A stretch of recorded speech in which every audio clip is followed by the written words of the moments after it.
us make love.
Paramount Pictures presents Mia Farrow in a William Castle production, Rosemary's Baby, co-starring John Cassavetes, Ruth Gordon, Sidney Blackmer, Morris Evans, and Ralph Bellamy, written for the screen and directed by Roman Polanski, from the best-selling novel by Ira Levin, suggested for mature audiences.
When was the last time you were afraid? Really afraid?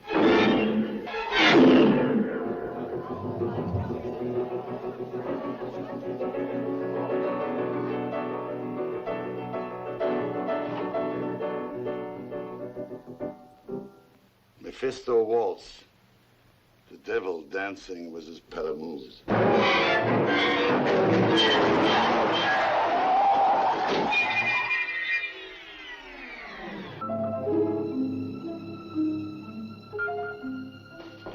I'd love to do a life mask of Miles. I'm not my husband's keeper.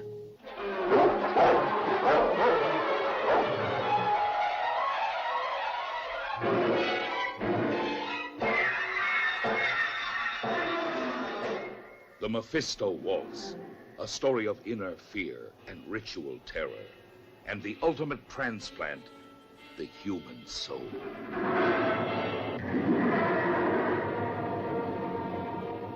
Goodbye, Miles. Mommy? He said he had to kill her. Some kind of bargain. Oh. Duncan Eli. And now Duncan's dead. But you play like him.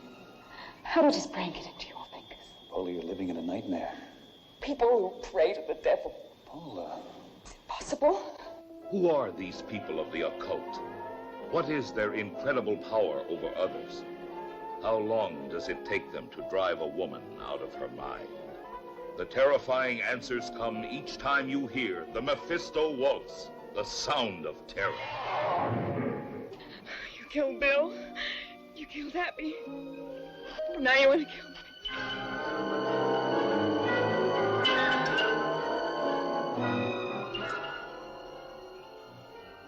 But you play like him. How did his brain get into your fingers? You're living in a nightmare. People who pray to the devil. Is it possible? It is possible.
Good evening, goblins and ghouls, and welcome to the Friday Night Scream Stream. I'm your host, Spakenstein, joined as always by my very good friend, Mr. Evan Sink. Good evening, everyone, and what's up? What is up? How's everybody doing tonight? I see all of our good friends already in the chat. We got a full house. You'll love to see it. I see Sears and Alana and Kathy and Old Radio's in here. Mr. Fresh Rogan. Lauren's in the house. Scott. Just scrolling through. Hope everybody's doing well tonight. Having a good Friday. Yeah, you made it. It's the end of the week. Let's celebrate. Thankfully, you know, if you've had a long week, it's time to unwind like we do with some good old-fashioned public domain horror. And yeah, I hope everybody's had a good week, Evan. I hope you've had a... Today? What? It's the vernal equinox today. Happy first day of spring, everybody. Oh, Happy spring. It's sprung. It's It's been sprung upon you. Officially. This is official now. Wow, look at me. I've not been paying attention. I feel... Oh, you didn't notice? You didn't notice that the day and the night were equal in length tonight? Oh, you know what? I hadn't quite been keeping my journal that up to date to make sure that I'm accounting, but you know, we can't all be as studious chroniclers as Mr. Evan Sink, but we try. So yeah, that's cool, Evan. I had no clue. That's I wish I would. If I would have known that, I could have had a different cartoon. That was a good cartoon. I just I've got a spring cartoon, so it's like, Well, next week. I guess it'll be our guess. first full week. So I guess whiffed opportunity, whiffed it again. It's fine, but good to see everybody. And Thomas is in here, Yeah, and welcome, Sally. Good to see y'all. Hope y'all are doing well. Happy Friday. And yeah, we're moving right along with season 17 here of the Scream Stream. Third film of the season tonight. And we deviated from the pattern last week because we were celebrating Friday the 13th. And so we're going back to the pattern to like make up this week by getting our silent film, which we always like to get early in the season. So and I think we've got a doozy tonight. And again, it's gonna sound kind of crazy, but we are like getting to a point where I'm kind of running low on like silent films, and I'm like, okay, this is like really, this is either highly acclaimed or it's definitely horror, or like We've watched them all. we've definitely seen some of the best. And we'll recap some of those tonight. Oh yes, see you later, Fresh. Yeah. Saw that coming a mile away. No, Fresh. Definitely. You might want to stick around. Stick around for this one because the visuals of this film, there's the special effects. There's so much to this that I think will engage your modern attention span.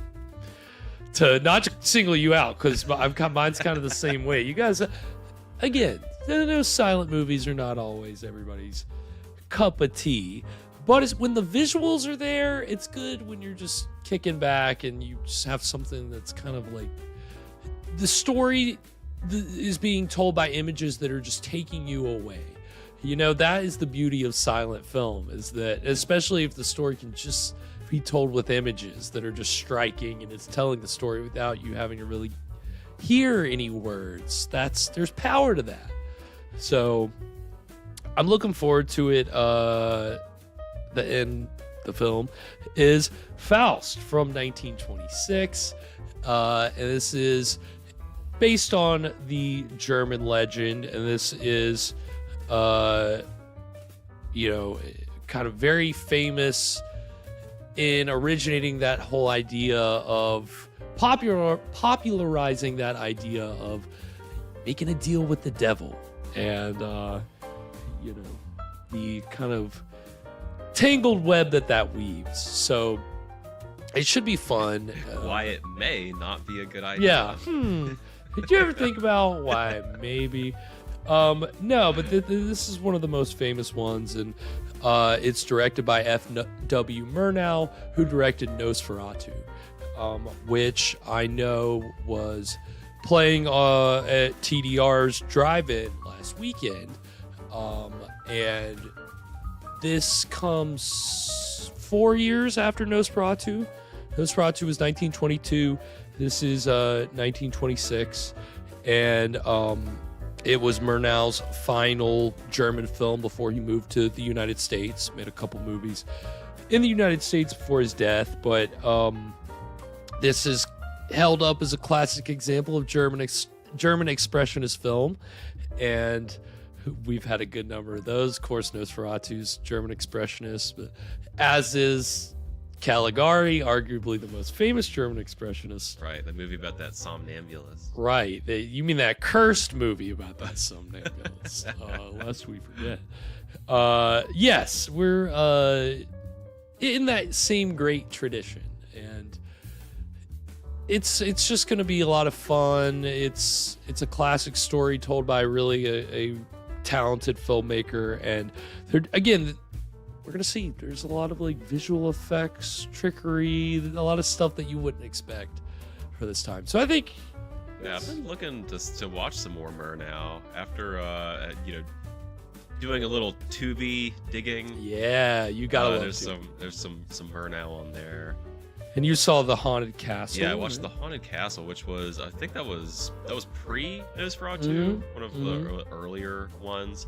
It was, and it was it was no Nosferatu. Right. But I still enjoyed it. I think there was some cool things going on visually there, and that one wasn't even.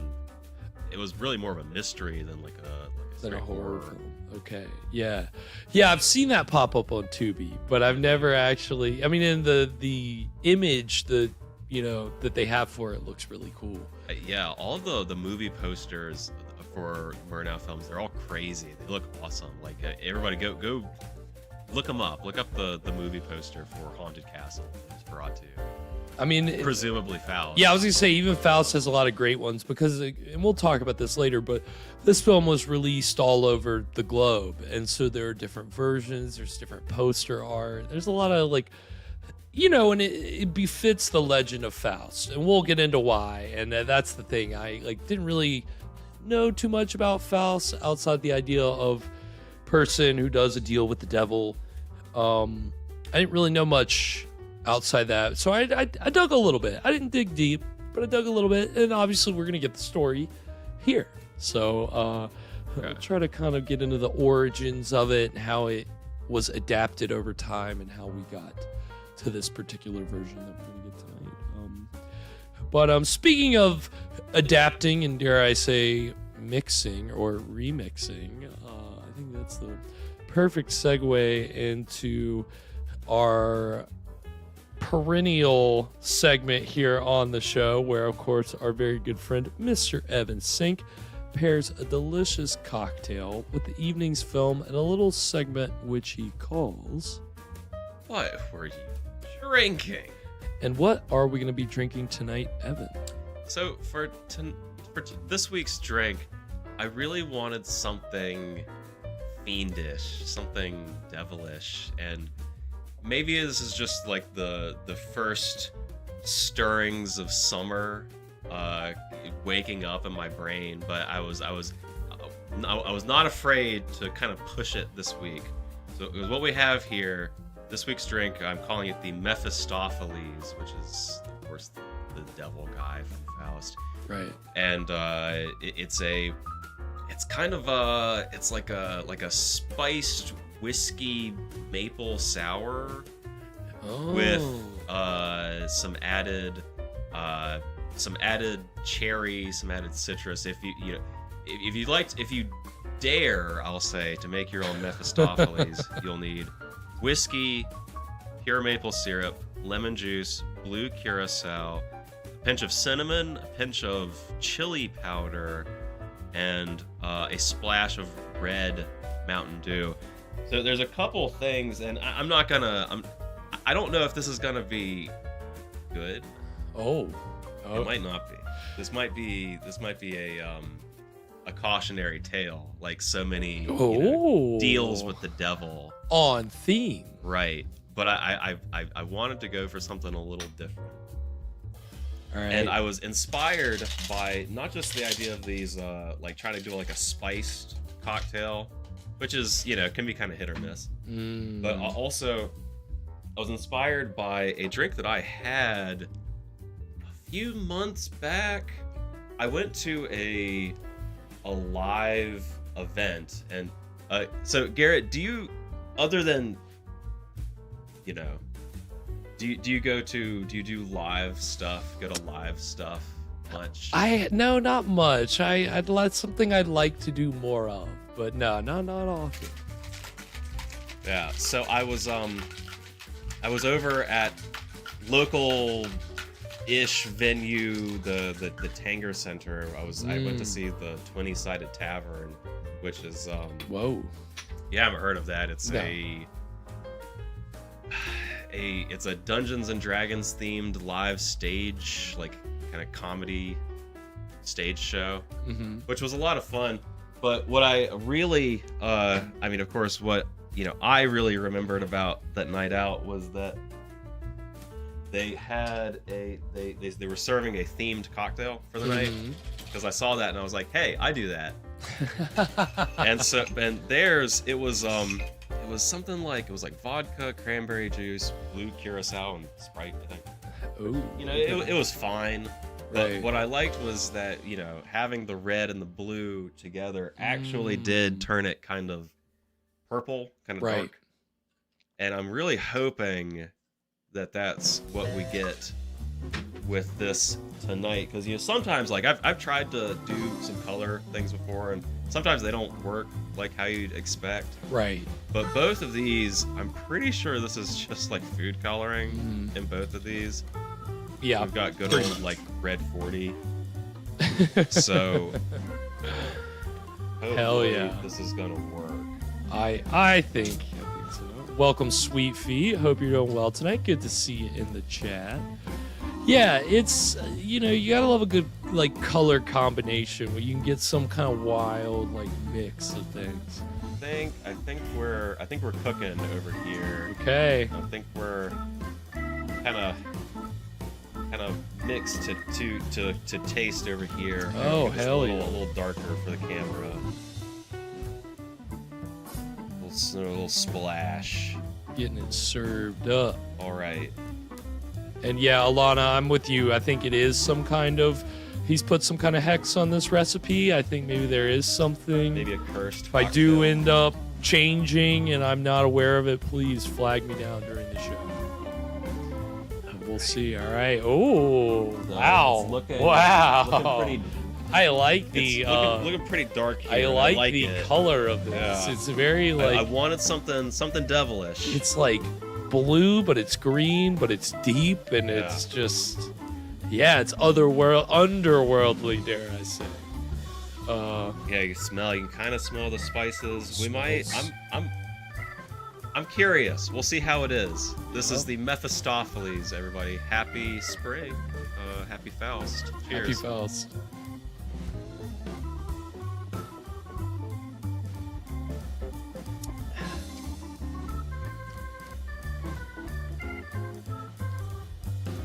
It's funny. It's not bad. It's not It's bad not at all. bad. But almost to the point where it almost didn't really even have a flavor at first, and then the notes kind of came in after a little bit, but it's very subtle. It's not strong like you would expect.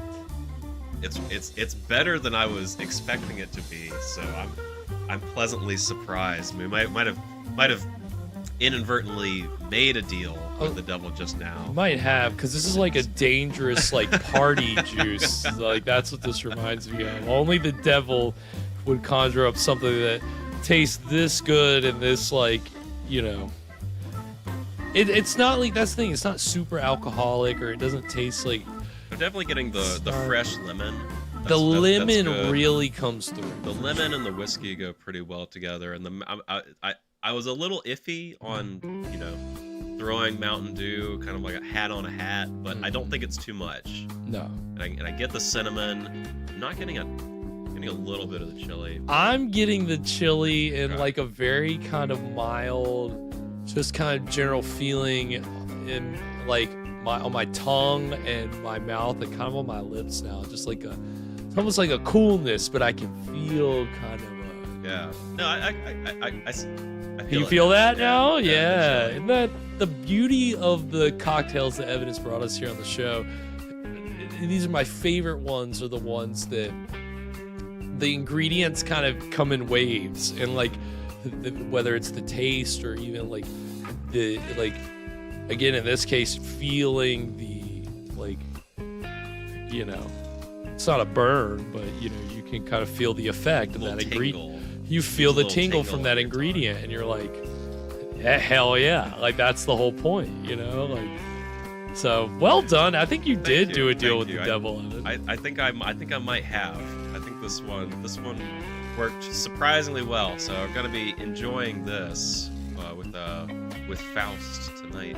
Yeah, thank you. And yes, Alana, Evan's the only thing preventing me from getting scurvy right now. So we Get our do vitamin C on the show. got to give a big shout out to Evan for that. But yes, No, I mean it's gonna be a lot of fun to get into this story tonight because again, you know, your most like kind of classic tropes of good and evil. You know, you've got kind of your innocent like hero who is like challenged by the devil, and what does he do? What happens to his life? Again, I've never seen this, and this is going to be a very like atmospheric rendition. So it should be interesting. Welcome, James. Good to see you in here. So yeah, I'm very excited for this. But anything before we get into Faust tonight, Evan? And so this is kind of unrelated, but I was just thinking about this. And I mean, well, maybe speaking of perhaps devilish figures. So did you hear KFC's new slogan? No. So KFC, famous for their having a dead guy as their mascot. Right. They've really been like leaning into the like mythos of their colonel, and so they've been their new slogan is "The Colonel lived so that we can chicken." I feel like I've heard that. It's just terrible. It is not good. Considering this is huge L for the KFC marketing department, because the what it should have been, and it's so close, it should have been "The Colonel lived so that we can fry." Oh, yeah, it's pretty good. I guess they were trying to weigh what would be more. It's pretty intense for a fast food slogan. It is either way. Yeah, it is very intense to be invoking a dead man in such a way. But like you pointed out, they've had this dead man as their mascot for decades at this point. So who are we to question the morbidity of it now? Great observation there, Evan. Yeah, something to kick around. I'm keeping an eye on that. Next time you pass by, you see that Colonel's delightful devilish face. Yes, those behind the Colonel's glasses like evil eyes. That's a man who did a deal with the devil. The white suit, I mean the white suit. I mean, where do you think that recipe comes from? Right? Isn't it 13 herbs and spices? I wonder where he got that recipe from. Yeah, the 13th spice is hellfire. That's where they get their Nashville really hot chicken. Aha, that's the only way they can do it that way. Wow, we've cracked the Colonel code. Isn't that great? Well, on that note, I think that without further ado, we're primed to go ahead and get into the exciting beginning of Faust from 1926 right now.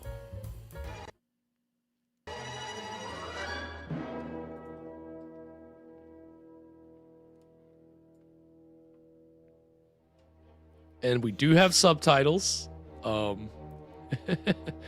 What was it that we watched? Fall of the House of Usher. It was a silent French film with no. Now the intertitles weren't really like. There weren't a lot, and they weren't super word heavy, but were we lost a few times? Sure.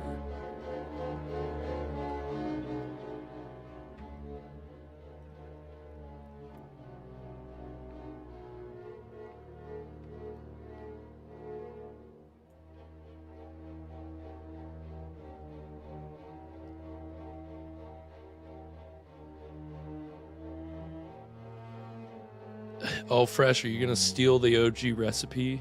You won't.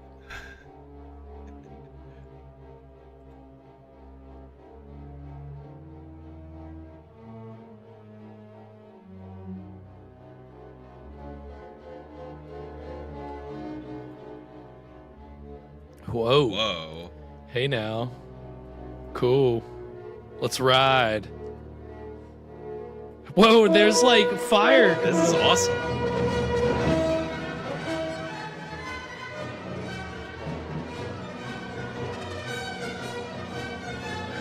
Damn.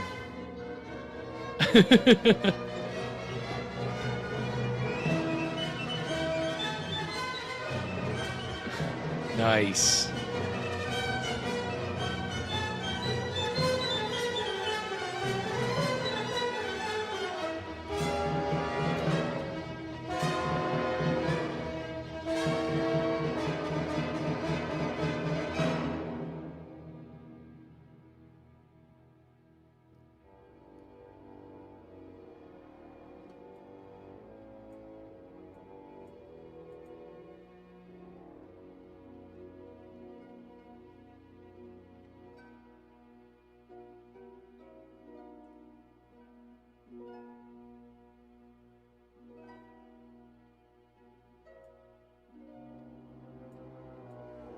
Whoa.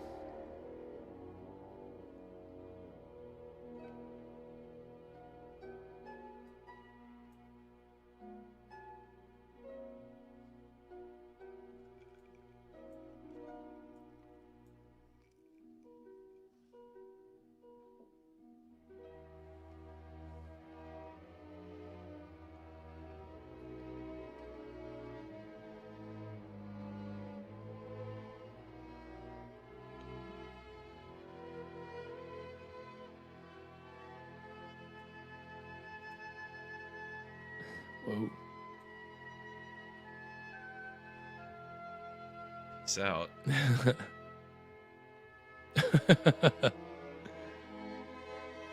You know Faust? Everybody knows Faust.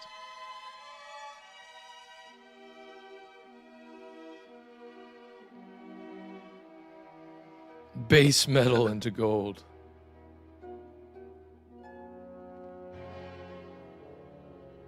He's running some kind of scheme. Oh, cool. Oh, it's Dr. Geronda.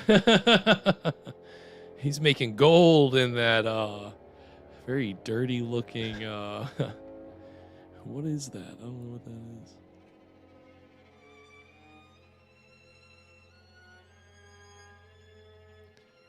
Faust says he's trying to make gold, but I'm pretty sure he's just smoking weed in there. Light it up.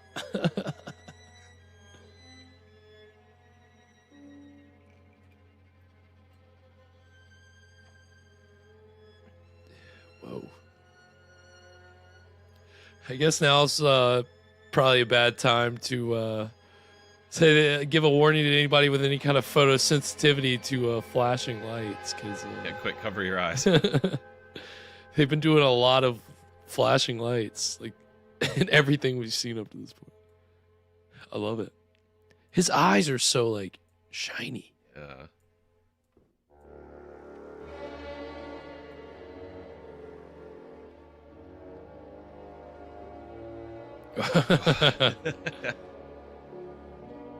Those wings.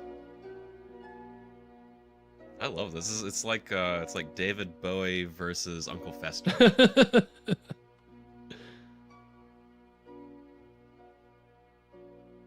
Whoa.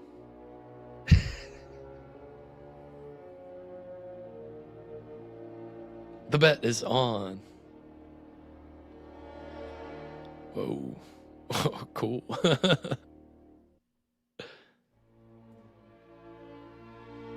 Gorgeous.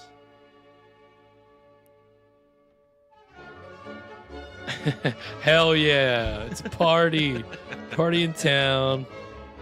The carnival.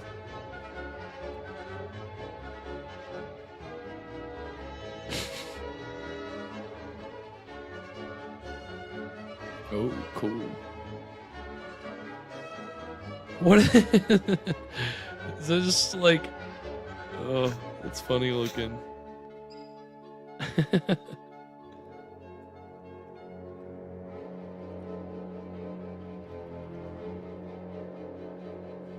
Anybody else see that?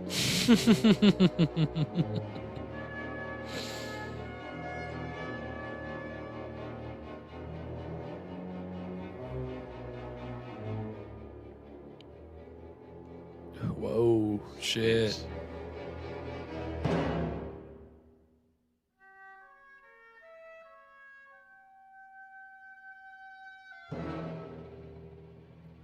It's like the anti-dancing plague.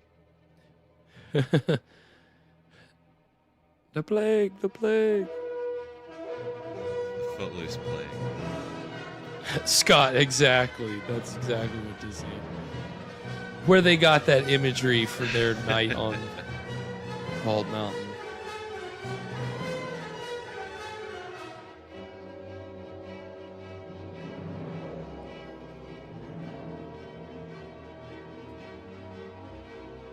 What is that costume? Oh.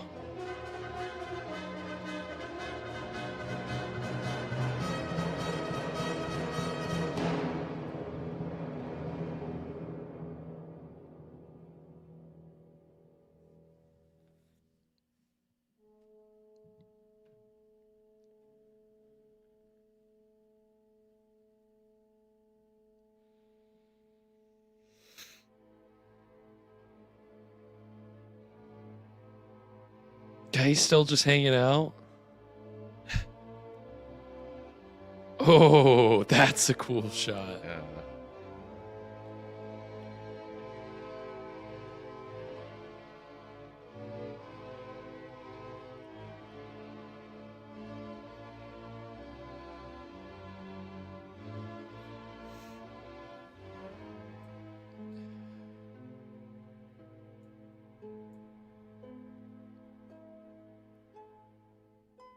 Oh, now they got him on plague cure duty.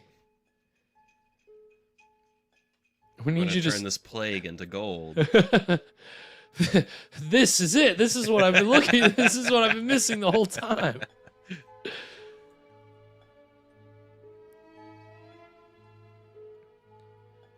Samuel Spake in the house. Welcome, Samuel.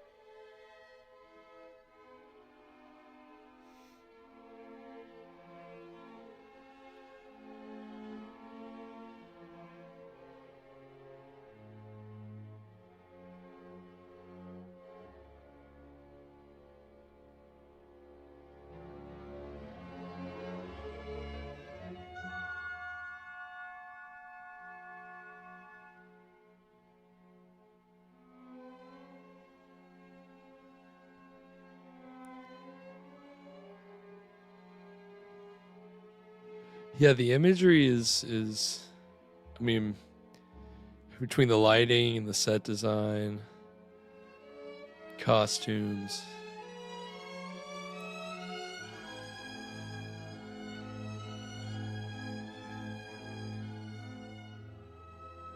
I mean, it's very effective with very little. Faust's house is like a stack of books and a bunch of glassware. Yeah. That's what I love about Expressionism, you know, like the interiors, the settings can be so stylized or minimalized, or, you know, it's all just about how crazy you can make the composition.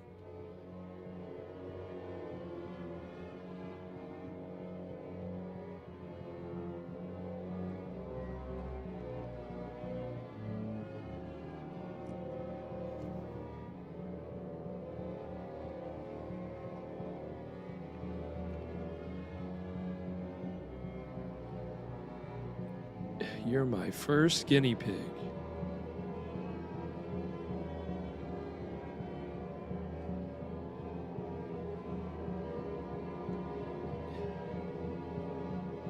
Well, you're the alchemist.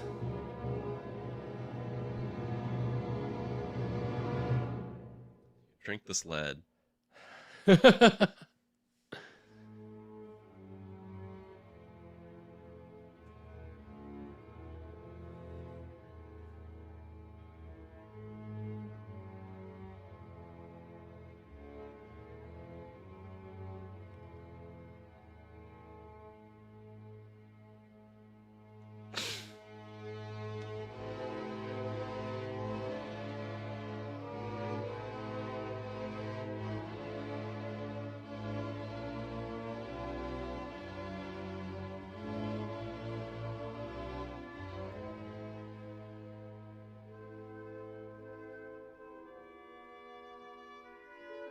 Ugh. Brutal, brutal.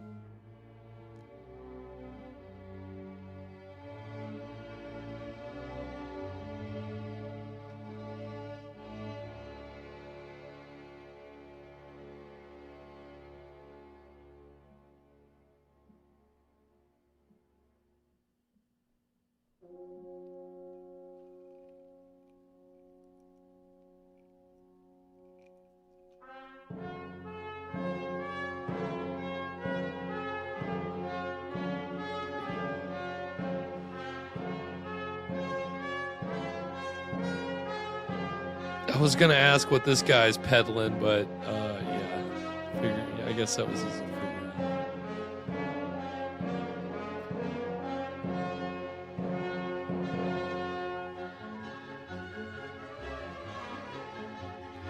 This is the new cure. It's 25 cents a kiss. Yeah, everybody spread your germs around. The only way to protect you from the plague.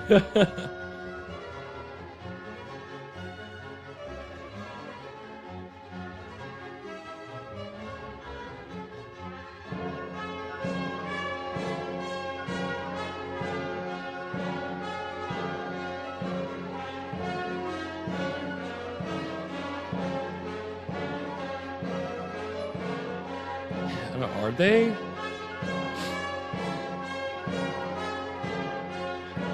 Oh no, they're going crazy. Oh, is it the dancing fever? The dancing madness?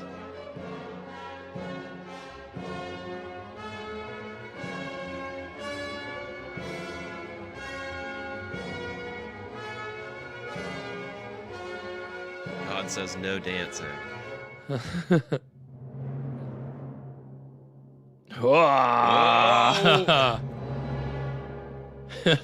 I do see it.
You're gonna get plague all over me.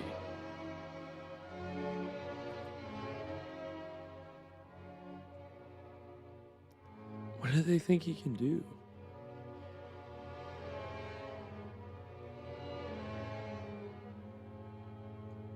Oh, damn. Yeah, I guess that's the only conclusion. Everything is lost. I'm having a crisis here. You're disillusioned. I'm disillusioned. We're all disillusioned. These books are useless.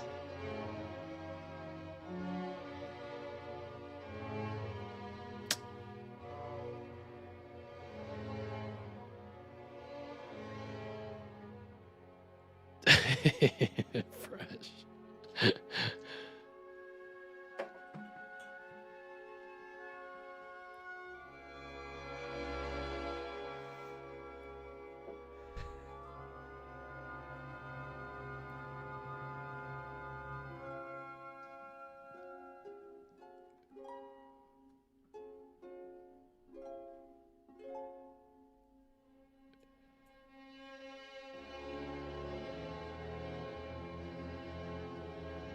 Not the big book. Ah! Oh, jeez. Uh-oh. You rang. You've done it now, Faust. That's how you summon the devil, right?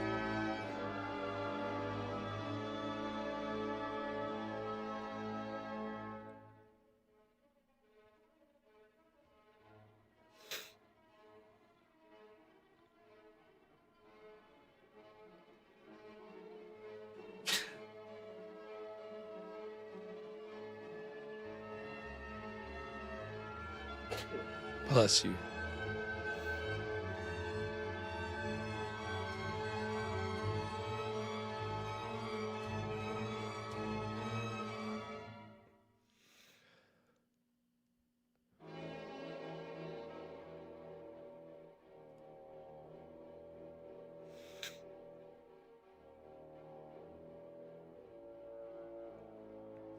Ooh, nice.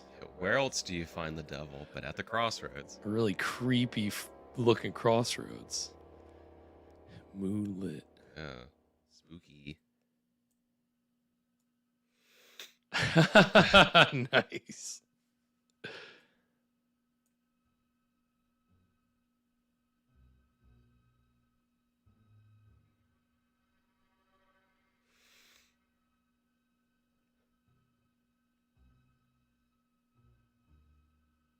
Where you at, Satan? He's like, what was I supposed to say? I can't remember. Oh, you got to draw a circle.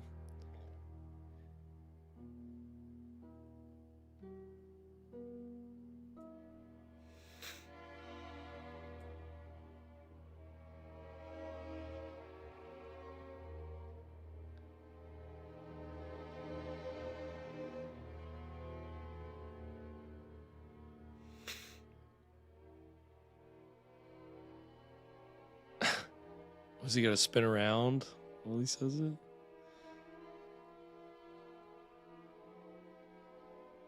Oh.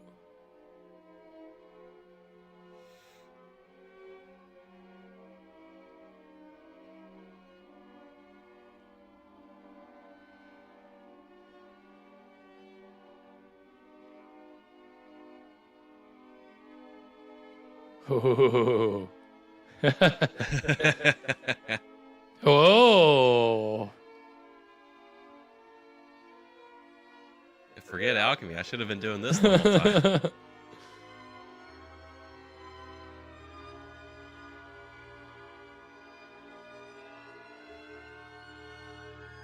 Oh, here they come.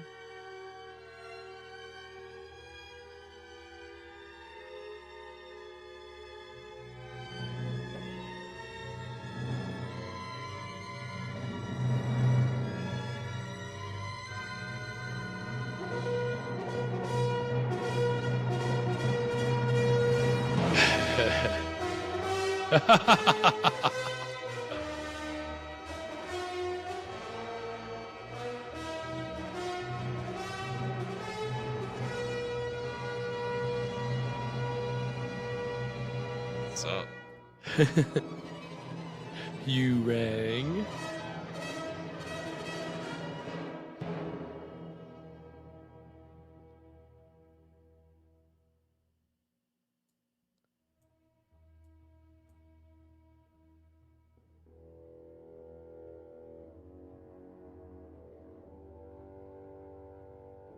It was fresh. I like that neon lightning.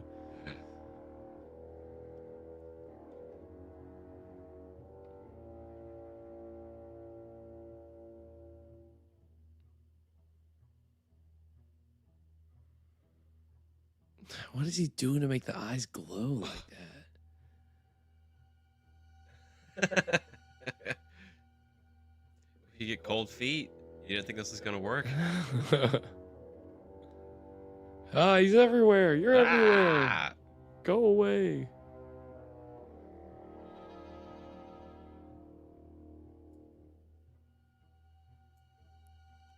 He's gonna be in your house, dude.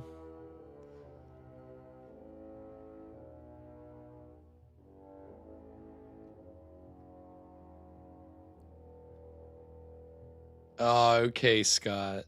See, I'm surprised that fact didn't come up in my research today. That would have been nice. That would make sense.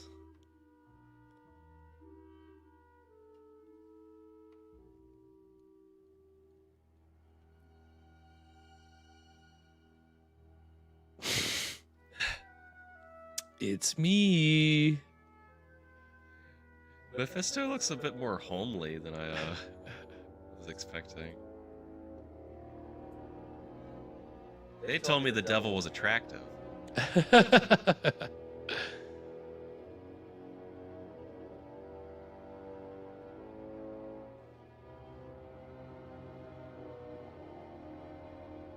He looks kind of like Mr. Hyde from that Dr. Jekyll and Mr. Hyde that we watched this time last year. Whoa.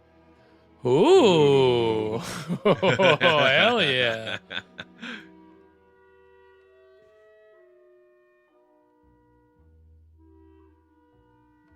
Sign it.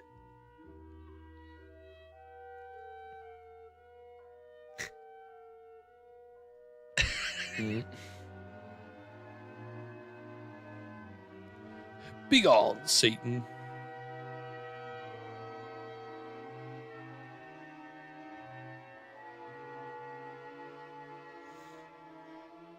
William in the house. Welcome, William. Hope you're doing well tonight.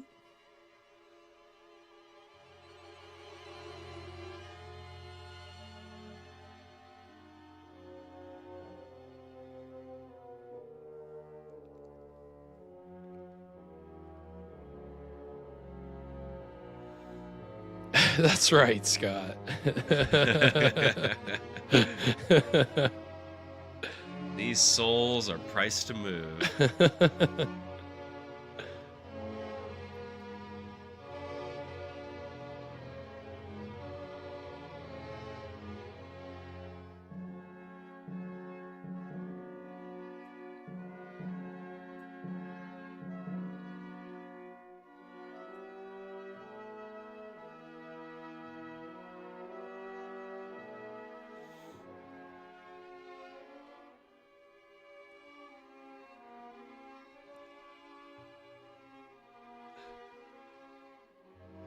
Oh.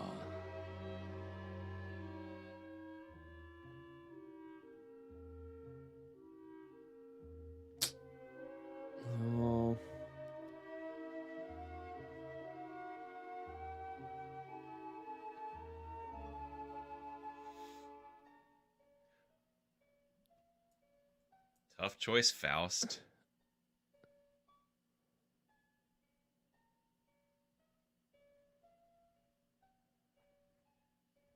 Sure, why not?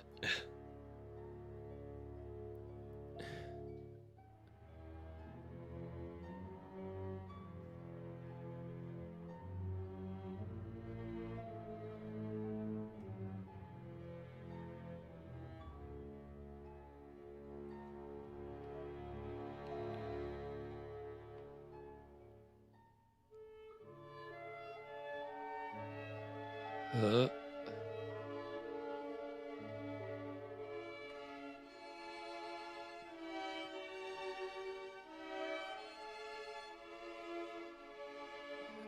drop of blood. Blut. Blut.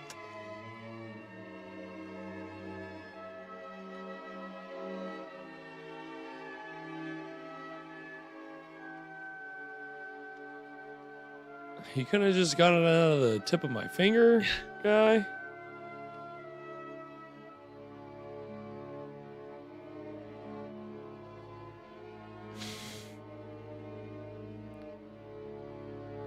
It could be many things. It can be blood. It could be ink.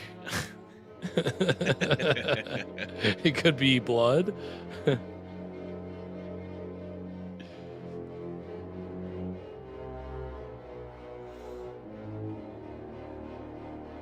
got a sign.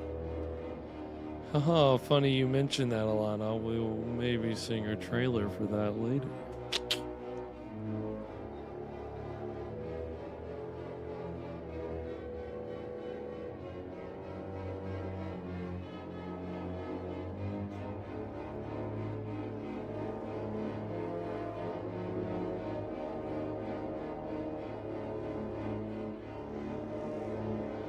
Now that's the face of a man who knows he came out on top of a deal.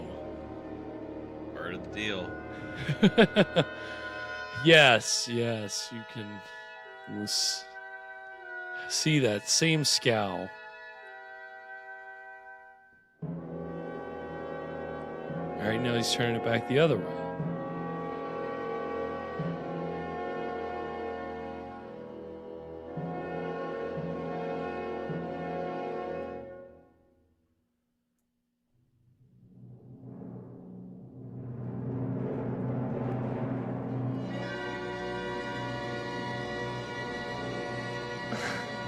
Check it out. I'm fine. He's becoming a miracle man.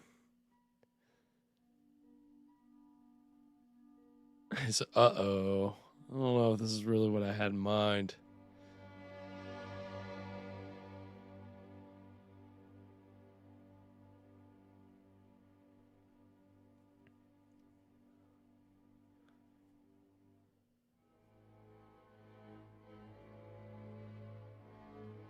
Hey, you got your work cut out for you now, buddy.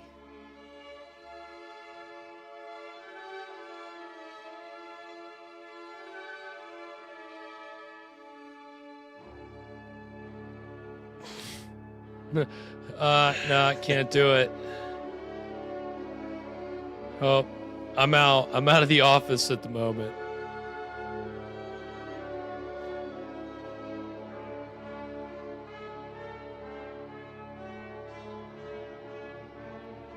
What's wrong, Faust?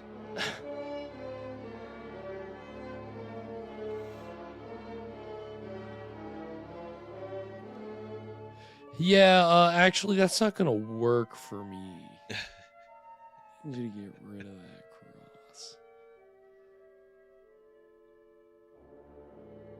Uh-oh, not gonna like it. We don't like seeing that.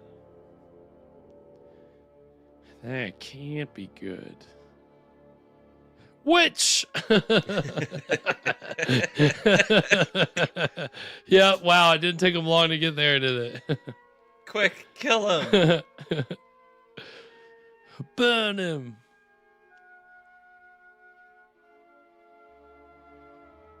Dang. Did not work out like he hoped it would.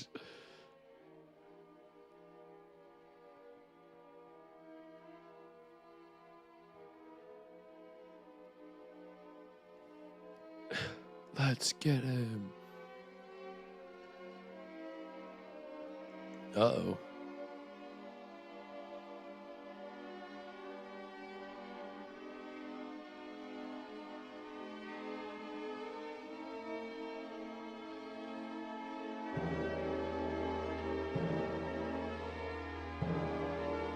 Oh, William, we have not mentioned that, but yeah, R.I.P. Chuck Norris. Oh gosh. He did. He did pass away. That's what I heard. Unexpectedly, I believe.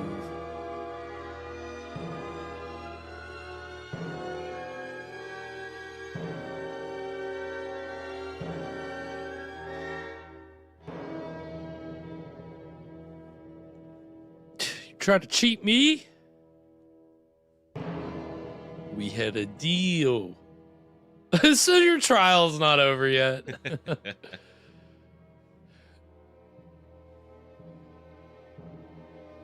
You have to fill out the term of the trial.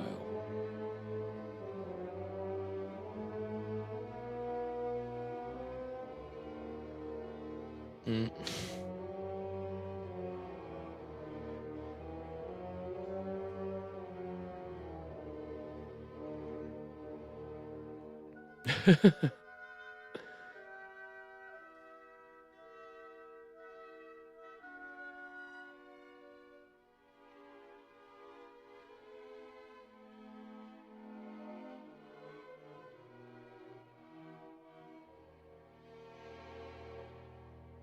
Ooh, nice.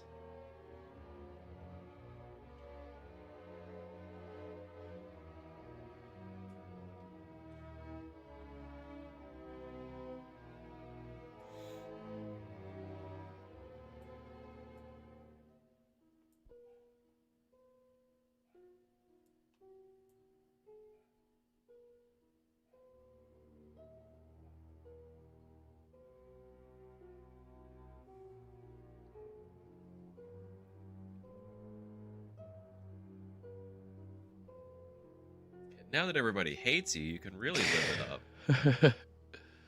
I'm so old.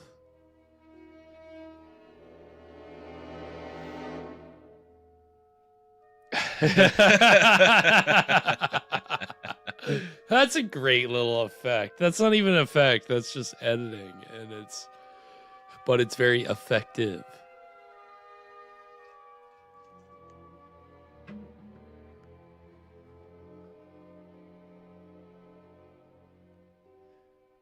Now you're talking. Now we're in business. That I can do.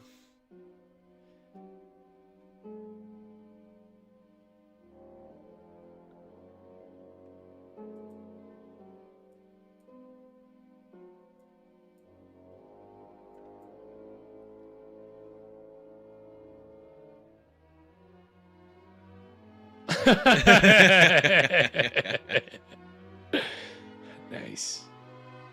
Oh.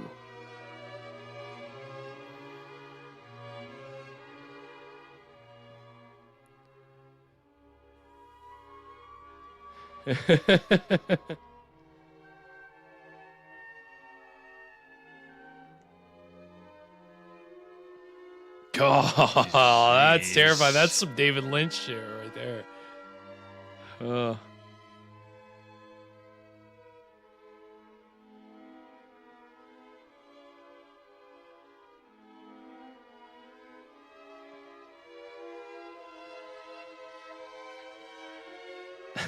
Whoa. Ding.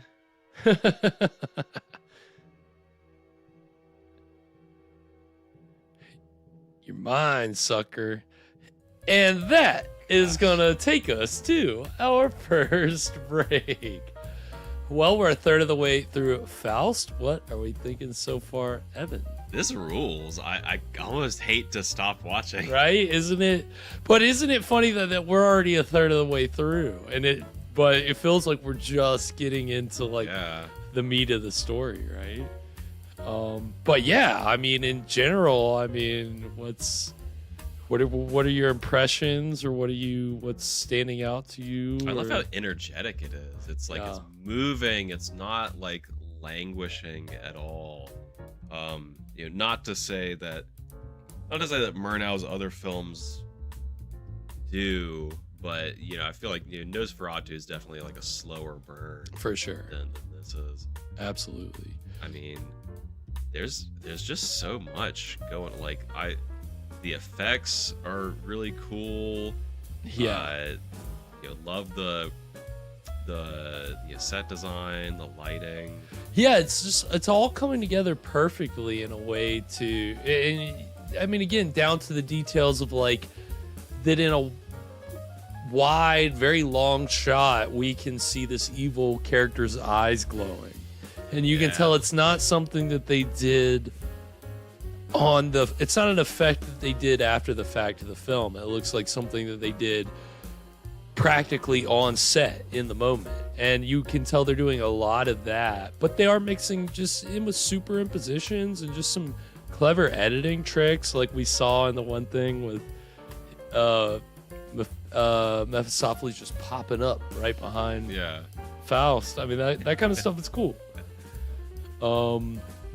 And yeah, I mean, even the opening, you think about I think Murnau just really wanted to open with the most interesting few minutes he could get. So yeah, to have these skeletons on horseback with fire coming out of the nose of the beasts, and I mean, I loved that, the little puppets or whatever they were. And obviously the devil hovering over the town is kind of an iconic image that, I mean, if you've seen a similar image like that before, it's an homage to this. This is kind of the originator of that. It's a striking movie so far. Yes, absolutely.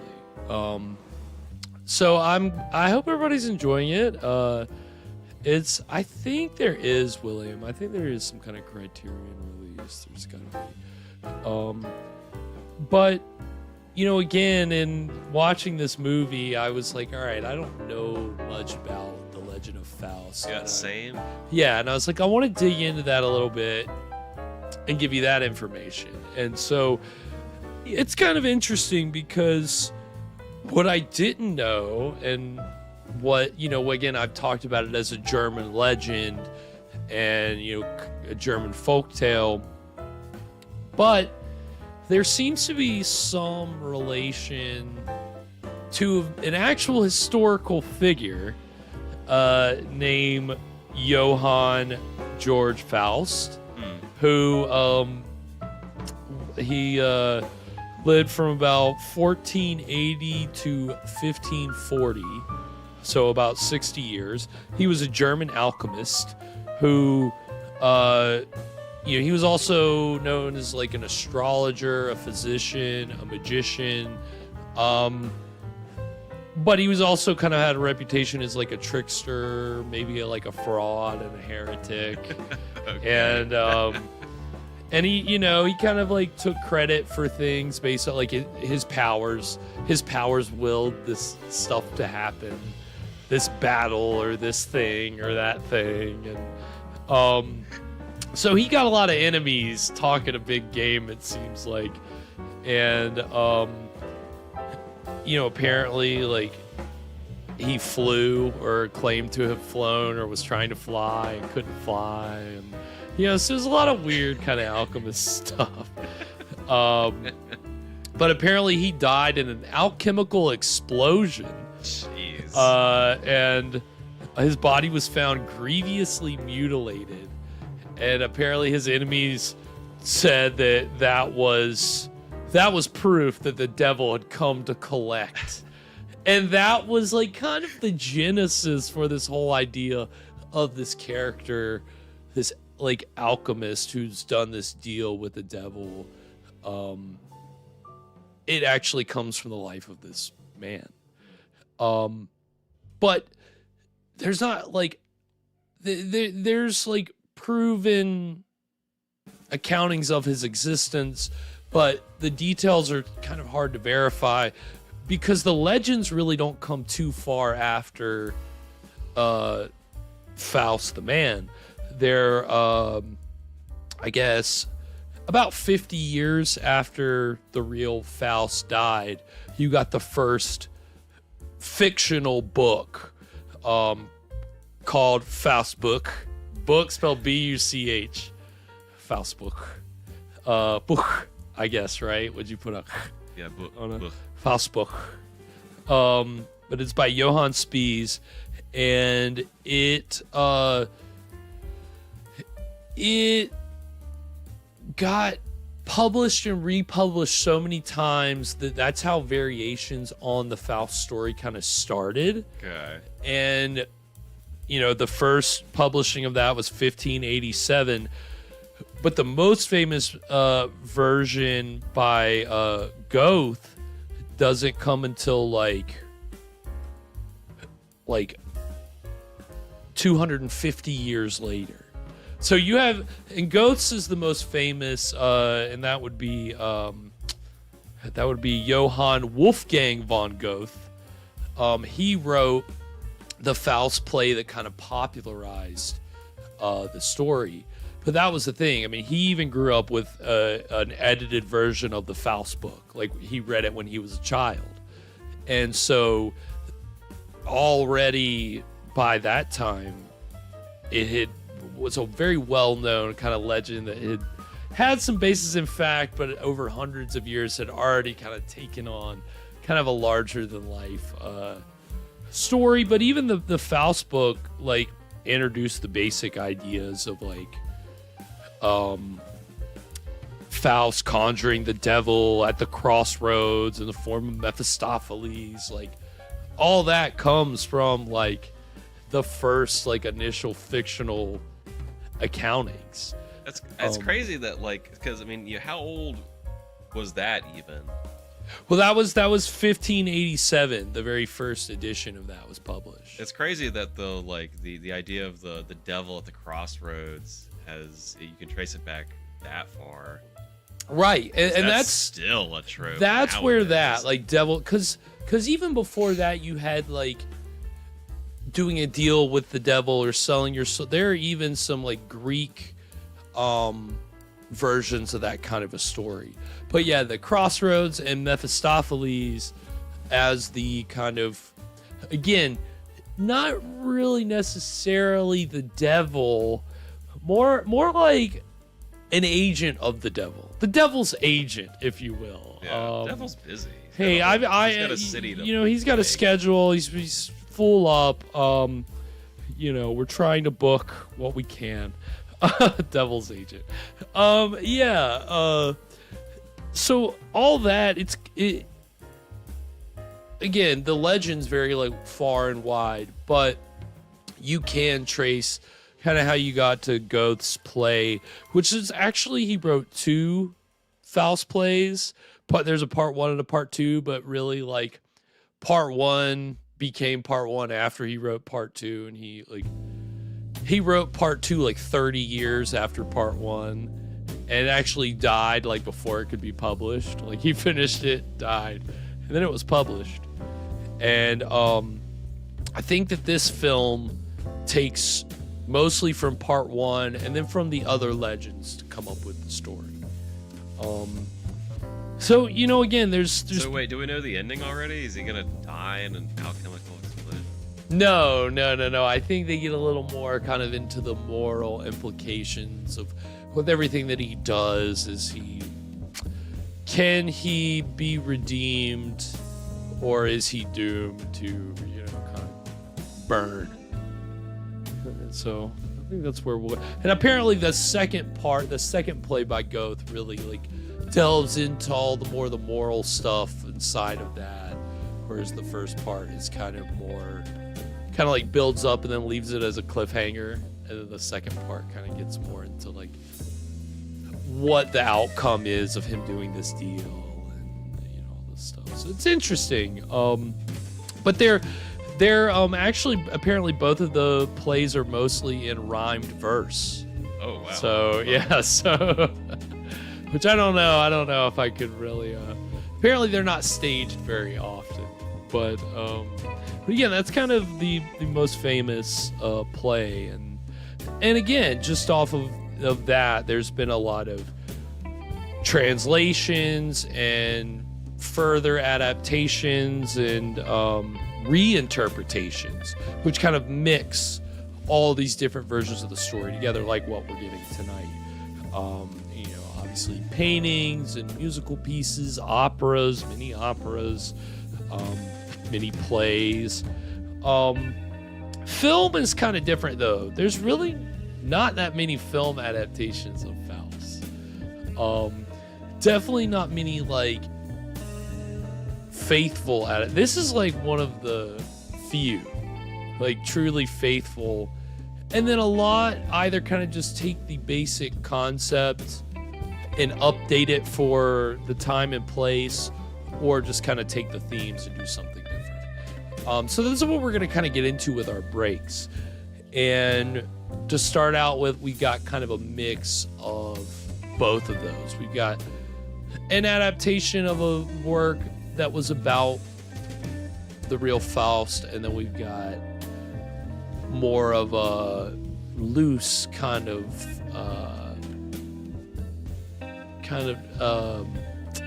inspired by type thing. And that's the first one that we're going to see is for a film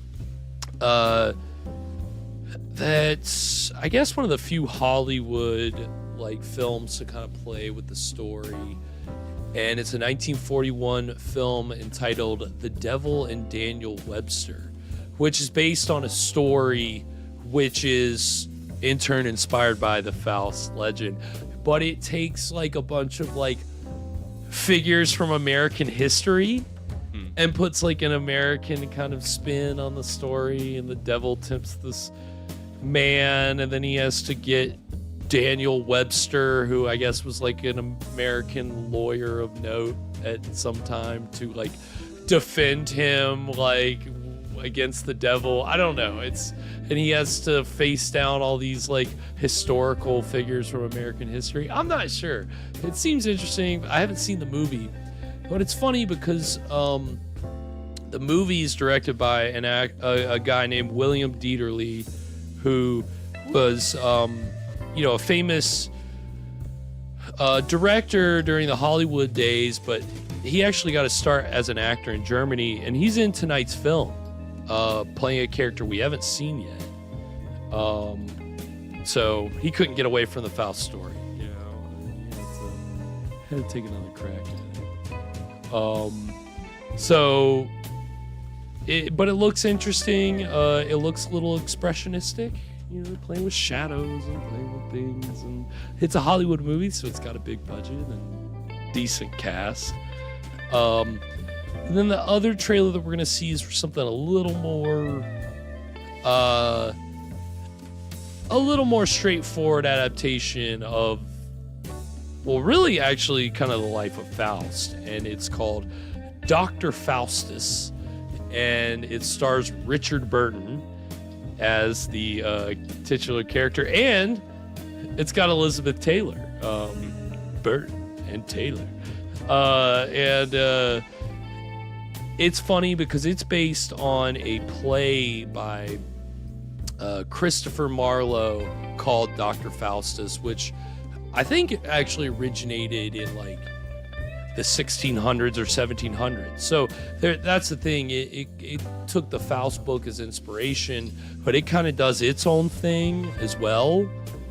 And so it's a little different from like what Goethe did. But the Dr. Faustus version of the story is kind of famous in its own right. So that's the second trailer that we're going to see for our break. So we got kind of a loose inspiration, and then we got more of a straightforward adaptation of the Faust legend. So we're going to get these two trailers, and then when we come back, we're going to get into the exciting middle of Faust. So stick around, we'll be right back.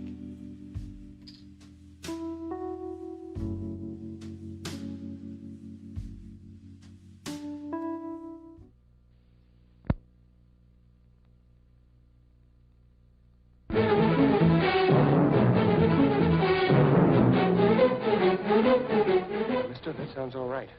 But how do I go about it? Clever man like yourself. He can find money anywhere. Money to pay his bills, money for his wife and children, money enough to be a rich man. All he needs is a friend to point it out to him. Like this.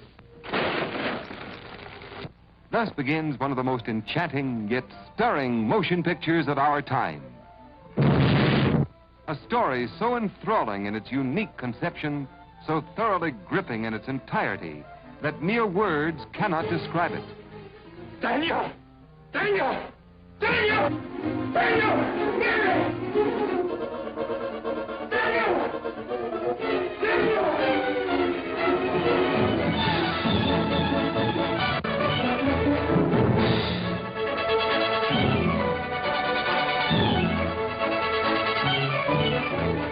Oh, no! No, not now. I have so many things to make up for. I'll give you until midnight. Until midnight, Mr. Stone, but not 1 minute more.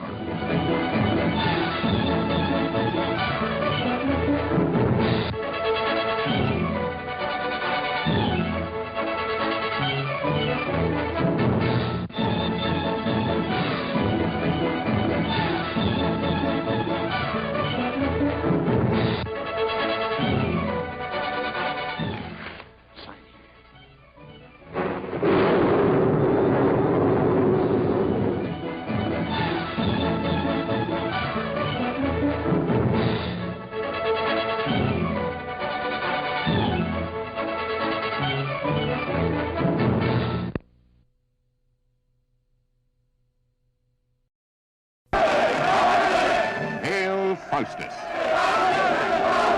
Hail a motion picture that conjures up another world, another time, to enthrall us with the story of Dr. John Faustus, who bequeathed his soul to the devil in exchange for the powers of hell. Mephistopheles!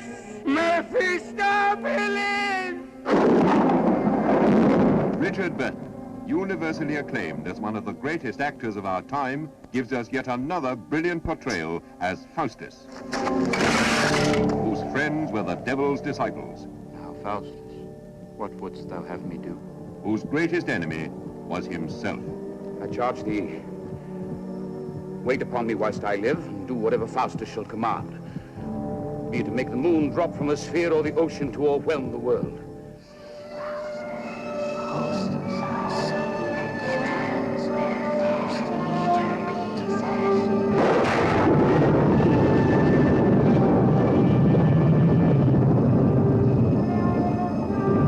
Let me have a wife.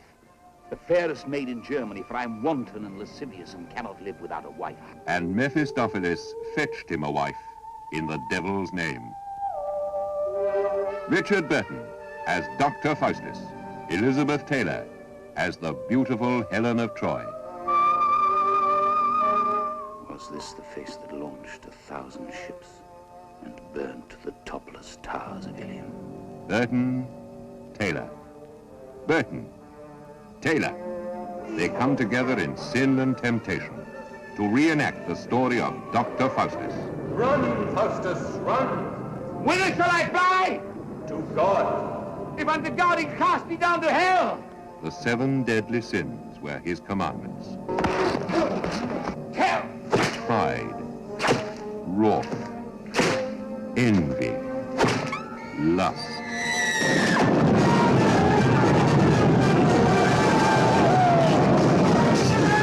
Dr. Faustus, he sold his soul for the powers of Lucifer, the wiles of Beelzebub, the cunning of Mephistopheles.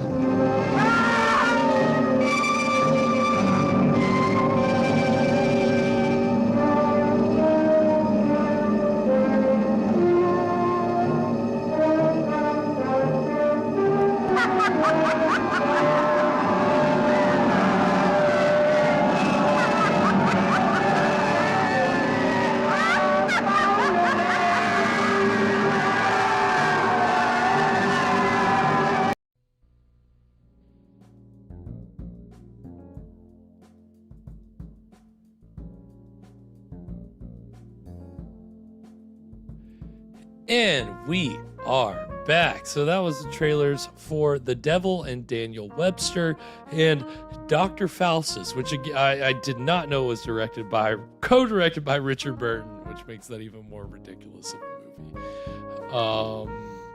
But hey, looks fun. Yeah, it's interesting to see again this story kind of has taken on like a lot of like a very long life, and it's funny that it has like roots in an actual historical figure. It is funny. I didn't know that there was like an actual guy like he had like real Saint Nick or Saint Patrick, right? Like, yeah, it's mythologized, turned into a legend kind of guys. Right. Yeah, I had no clue. I definitely would not. And especially when you see he's an alchemist, you're like, oh, yeah, I guess I forgot that there was a time where alchemists were a very, like, that was a genuine profession. Real profession. So they were really working on that. So, of course, there was a famous alchemist at some point. And there, Faust.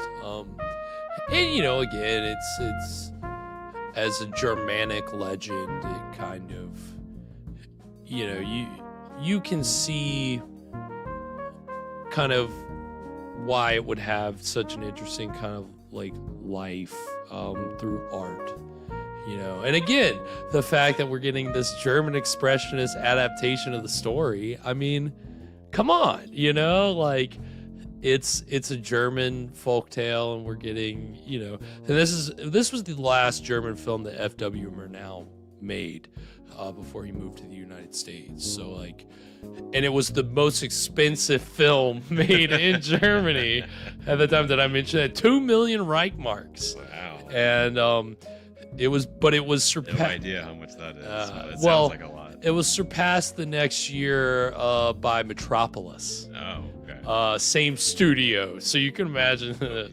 But yeah, that's they were hurting once the frame of reference. Depression came around. UFA, that was the studio. And yeah, it was very, you know, this was a very expensive, lavish production, like, as we can tell. Oh, like, yeah. I'd say the difference between this and Metropolis is more about scale. This seems way more kind of artistic and artsy, whereas Metropolis is just very big. There's just a lot, like, it's just a lot of people, there's big sets, there's, you know, it's just the scale of it is so much. Yeah. Whereas this is more about kind of the, more personal, more Yeah, intimate, but yeah. the effects Right. are, you know, it's closer, so it's different. Right. Yeah, and I think as we get into this next part, it's definitely gonna kind of continue to like kind of flourish and grow. I mean, you made reference to the look of Mephistopheles earlier. Yeah. Well, I'll tell you, it's not static. Okay. But things are about to get interesting. I think we're gonna have fun with this next part. But anything before we get into the exciting middle of Faust, Evan? If his look's not static, how beautiful of a devil are we gonna get tonight? I don't know. I mean, he's yassified Faust. Give him a young man's body. Well, did he? He did. But you know what? I'm gonna save this fact for like right. Well, let us watch a little bit, and then I'll drop this fact on you. Okay. So, if we're ready, I'm ready. Let's go ahead and get to the exciting middle of Faust right now. Yeah, yassified. It's a great way to put it. Whoa, Count Dracula. I don't know, Evan. Is he beautiful? He's More get out of so. here. Get out of here. Kind of looks like an alien. So those are both the same actors that were playing the characters, like up to this point. Like that, the guy that was the old man, that's the same actor.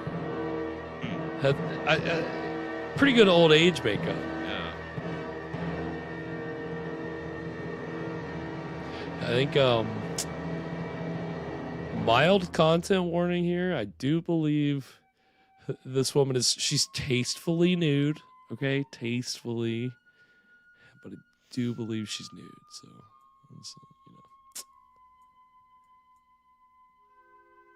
found that out when I was looking for my break point tonight. I saw that. I was like, oh, nice.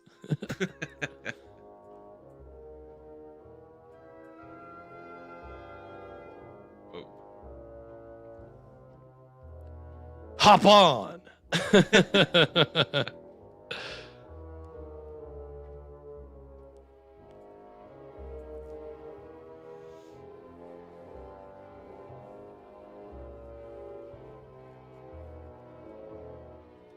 Awesome. Whee!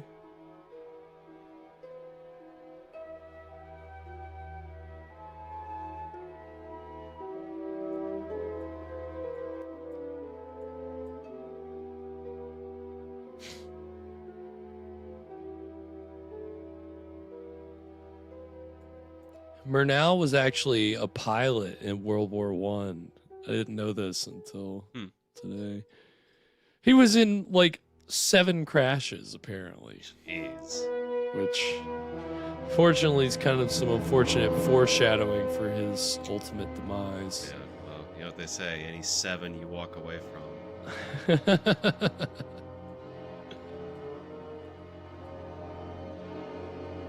Are we in hell? Short jaunt over to hell. It's just over the mountain.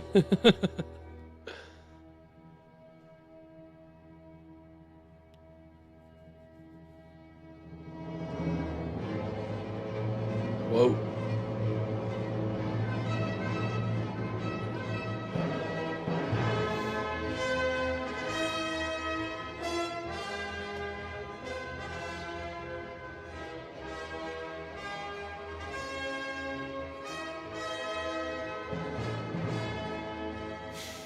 This is a cool model.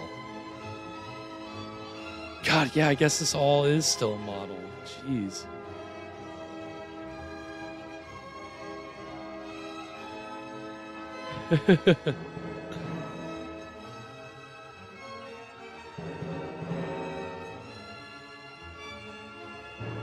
This is a huge model. Jeez.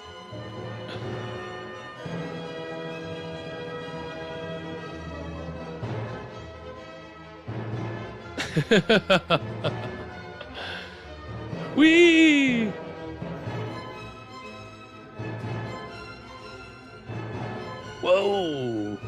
fuck? Those dragons? Flying monkeys.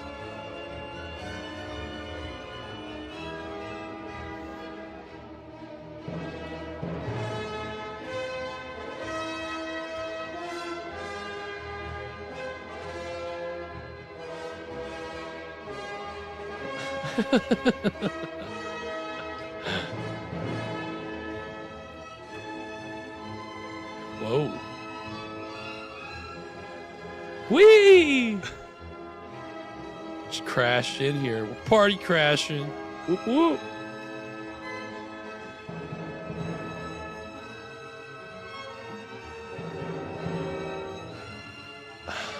We're definitely getting a little bigger in scale. You remember when I was talking about scale? Yeah. Here's where We've the budget opened went. up so much in like 3 minutes. Did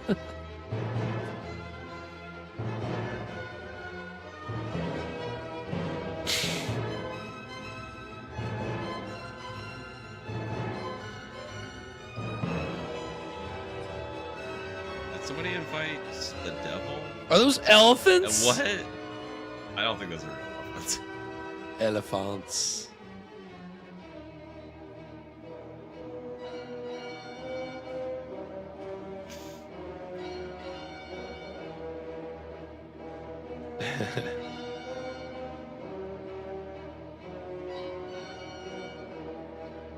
My lord.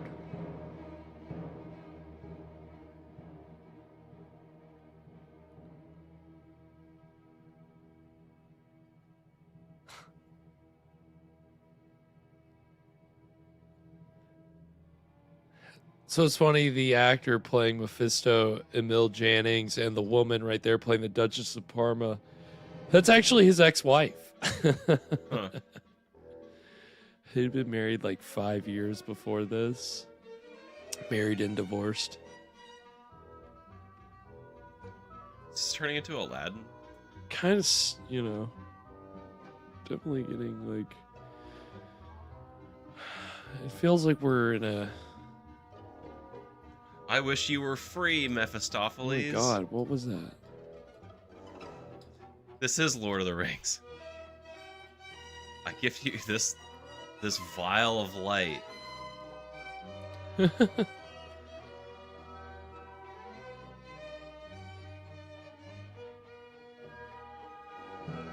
Whoa.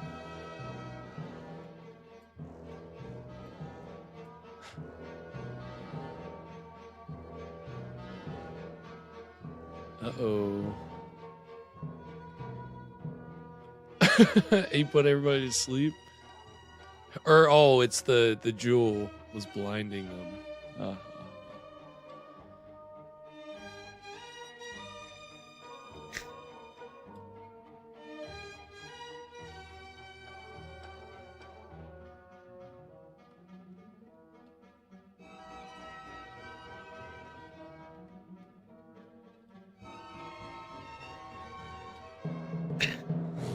Come here, boy. Ooh. Oh! Jeez.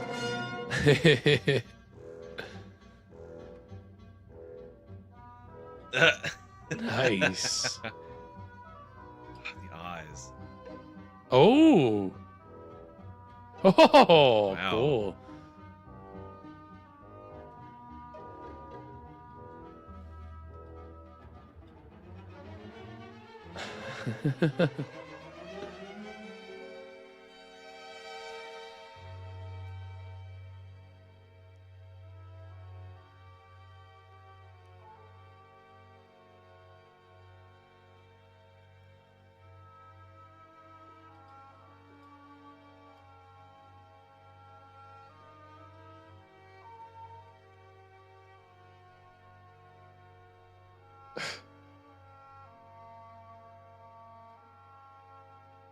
What is he gonna do?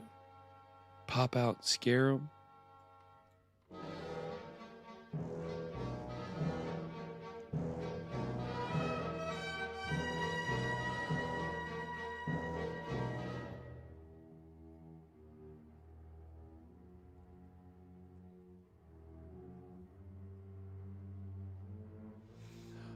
Ooh. What happens when the sand runs Turns out? back into a pumpkin.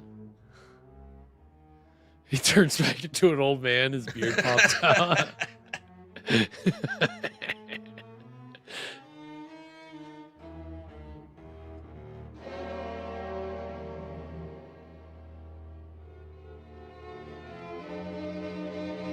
Trial's up. Now you gotta pay $29.95 monthly.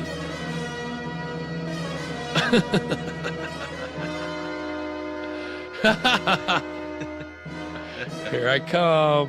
I'm back. Just to love me if I'm an old man. Just let me be young.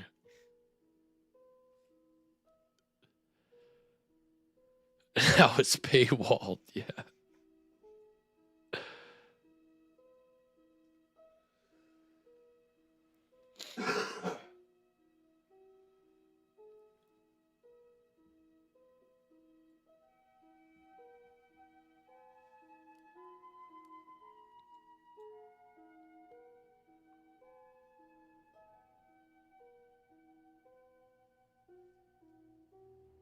Wink.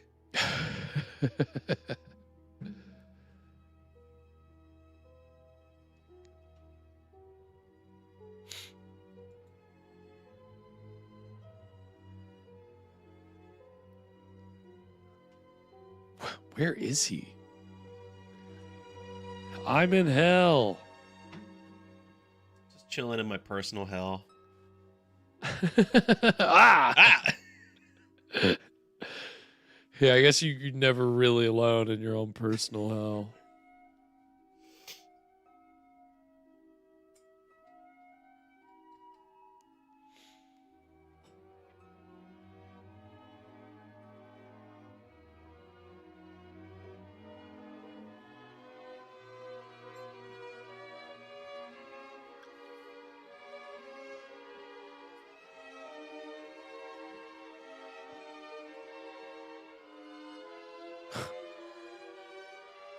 You want an orgy? I can get you an orgy.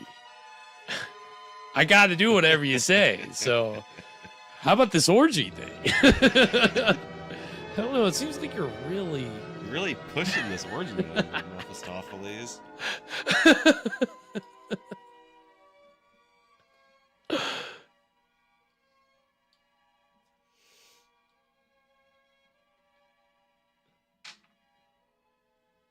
I've made a huge mistake. Coke's wearing off. I just have a bad feeling about all of this. Apparently, that was one thing that did happen to this actor playing Faust. Unfortunately, while they were in Berlin shooting this, he got introduced to cocaine and then was addicted for the rest of his life.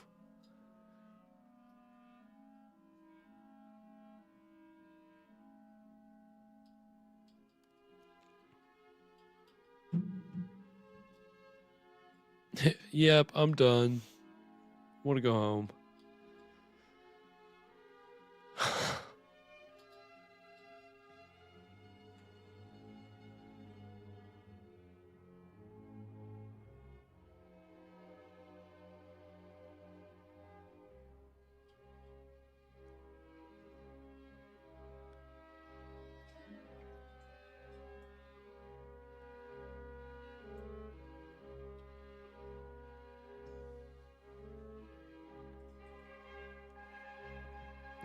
You some kind of heathen? It's Easter. Oh man, I should have maybe saved this for a few weeks. Dang it. I mean, we're close though. It's true, yeah. Close it's enough. spring. It's close enough. We hit the right time of year. That's the main thing. Hell yeah.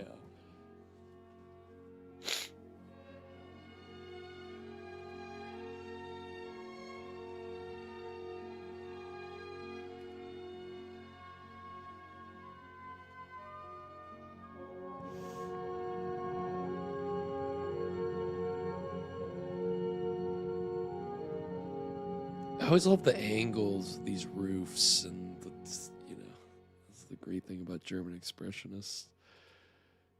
Architecture. Yeah, I've been looking for that, the angles, but it's in the roofs. Yeah, Right. yeah, it's only in certain things. It's not like Caligari where it's in everything. I mean, even Nosferatu was very, like, a little more grounded than this, I think, in the look, you know? I mean, you see how far Murnau moved in, like, 4 years, though. Yeah. The Haunted Castle is pretty grounded. Mostly just a big mansion. Those movies. Classic.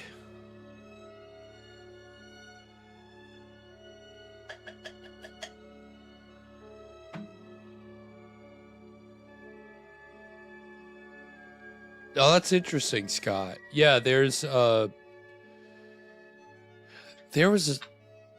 at least 5 different versions, at least, that have been found among the existing copies, and you know, different intertitles, different interpretations depending on what country the print went to.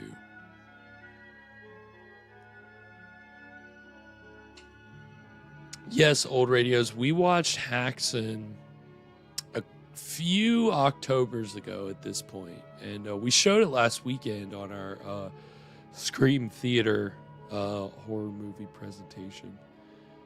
And yeah, this is definitely, you know, Haxon had a lot of great imagery too, and I'd say, like, there's a kinship, even though, you know, I mean, Haxon was a little earlier, and it's We're dealing with the same kind of thing. You know, yeah, definitely.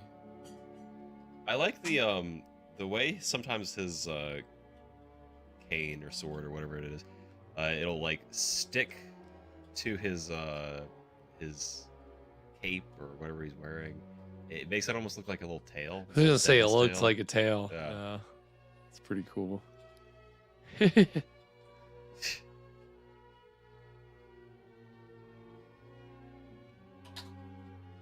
I still have not recovered from Haxon. Yeah, Alana, I am surprised. I'm glad that you've seen it now, because yeah, it's pretty crazy. It's packed full of just different vignettes about witchcraft. You know, it's not like it's just kind of this one long boring narrative. It's just got so much going on. Look, all the pikemen are back for Easter. We're on holiday. Mutter.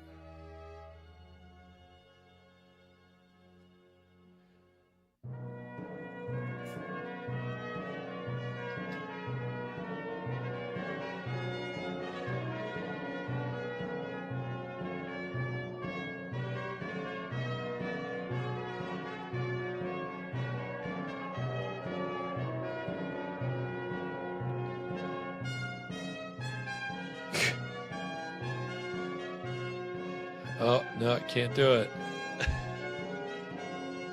Ouch.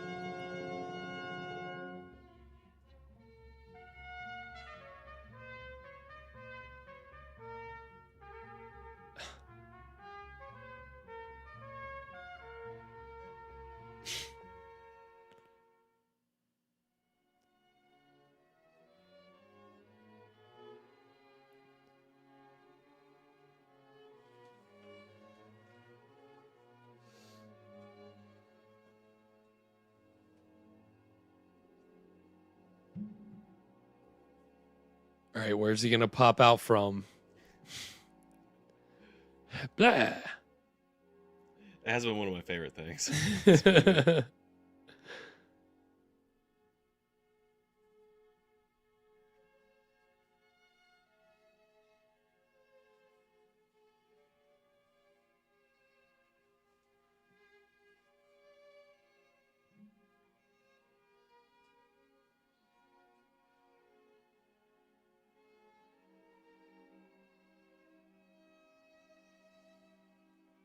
Well, I never. Who does he think he is? Ah, that rascal.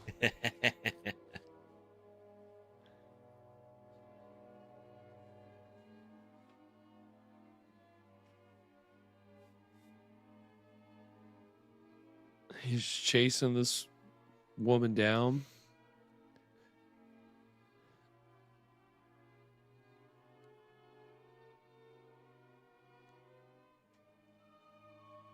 I brought you this shawl, Mother, from the conquest.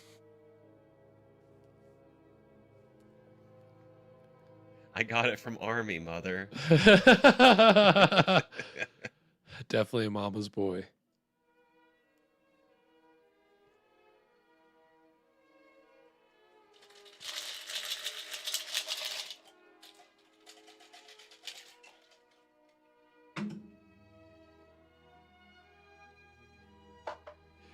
Yes, Scott, I believe so.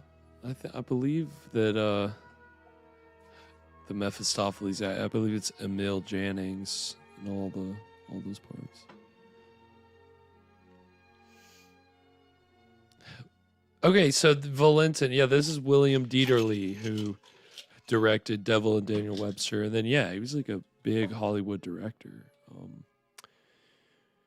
He also directed a version of Midsummer Night's Dream from 1935 and Hunchback from Notre Dame adaptation 1939.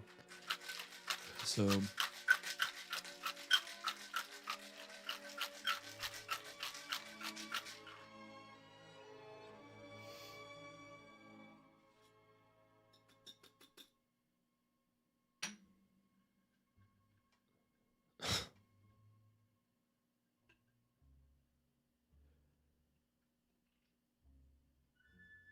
let me just go slip this in here. I'll be in and out like a demon's whisper. Here for another Mephistopheles.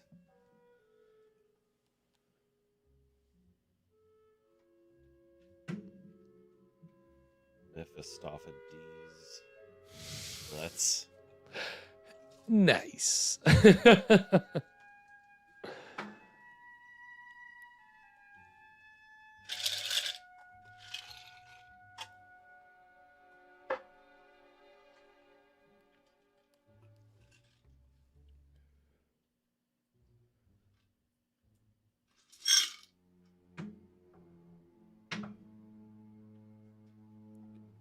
What's he gonna do? Put it under the bed?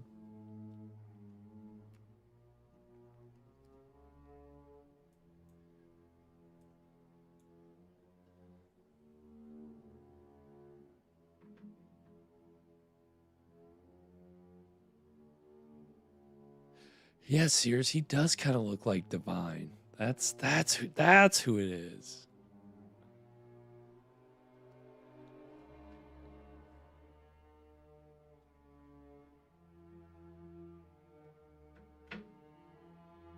Oh, that's a good question, Alana. Definitely, probably a few nicks, a few cuts. Whoa, cool. I want a drawer with snap action like that. Just touch it, pops out. Spring-loaded. Yes, yes. Thank you, sir.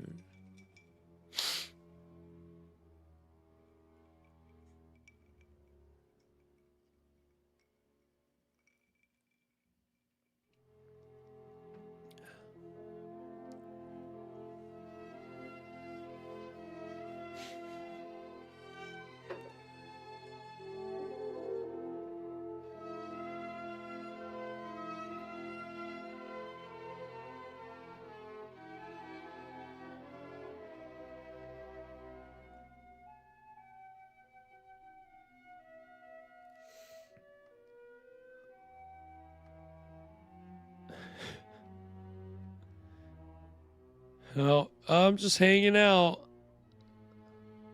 Just happen to be outside your window. Don't mind me.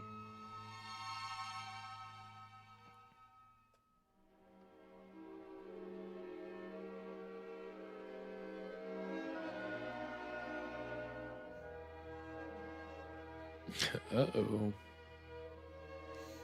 What is this? Better throw it out.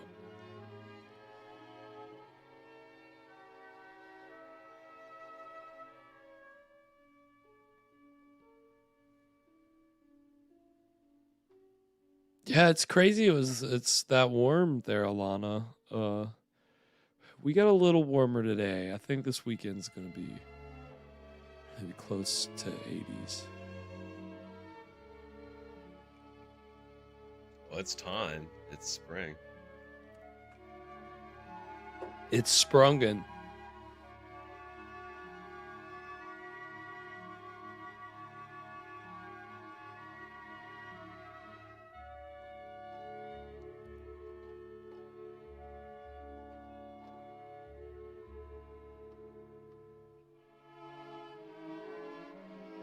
It's cold and frightening here, Alana.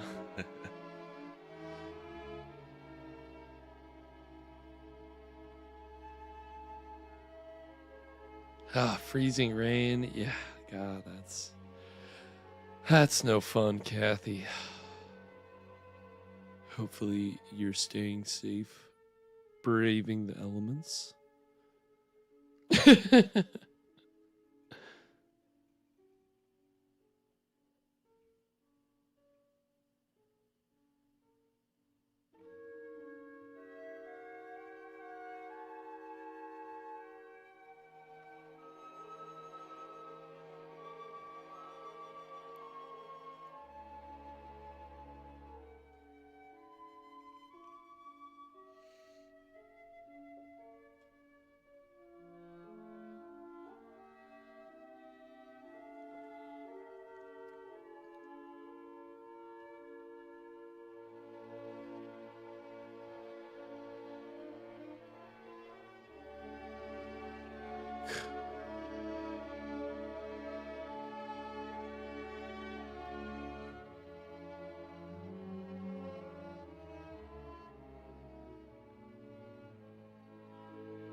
Oh, she's going to visit her aunt.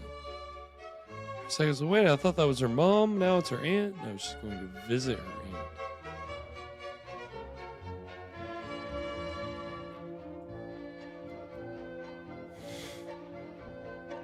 aunt. Nice.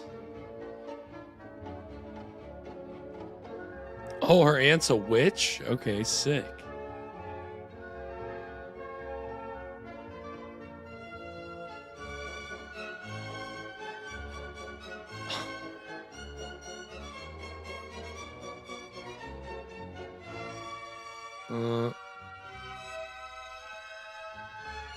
Yikes.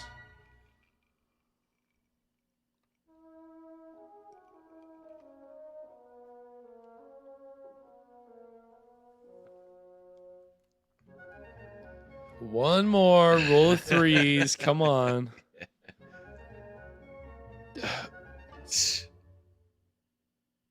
Oh, wow, nice. tough negotiator. That'll do.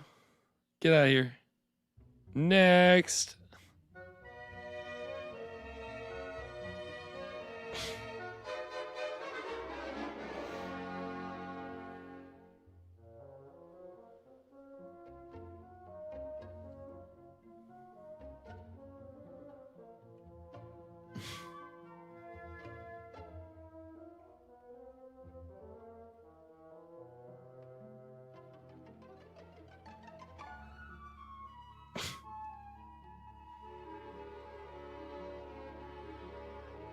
Oh no, my niece.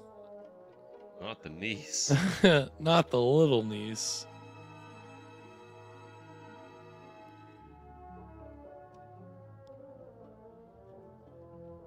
Oh, yep, this definitely came from the devil. I would know. I'm a witch.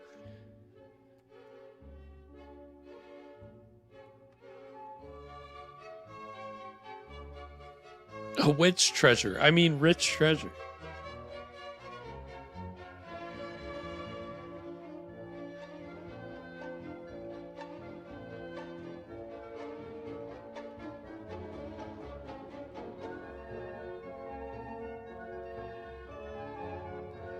What is she putting in?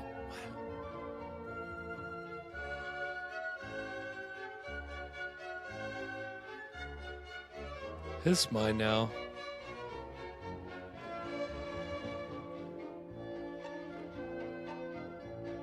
What?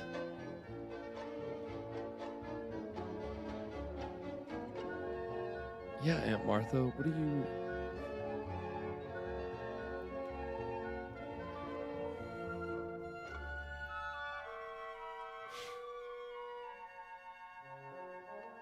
Yeah, look better on me.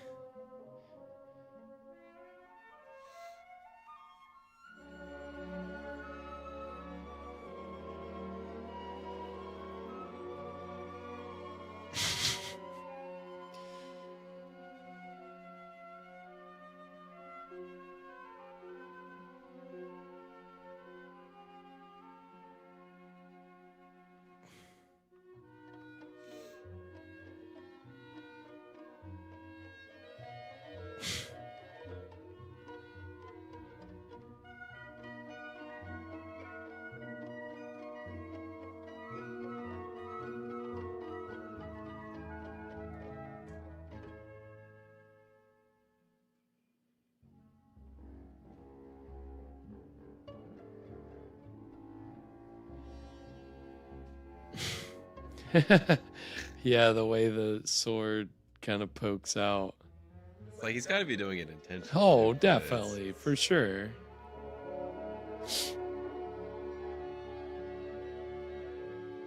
Like they say, the devil's in the details.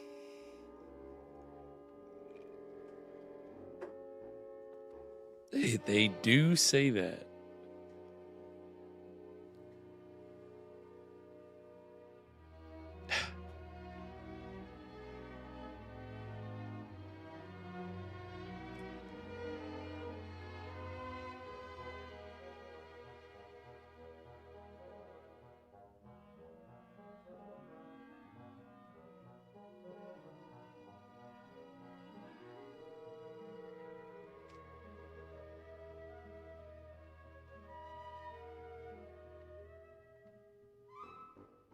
Uh-oh.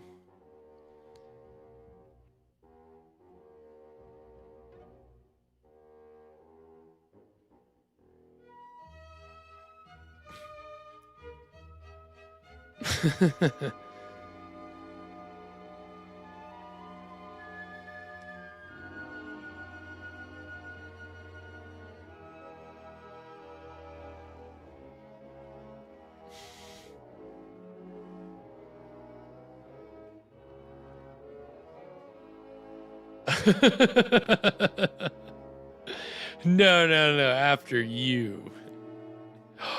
Ooh.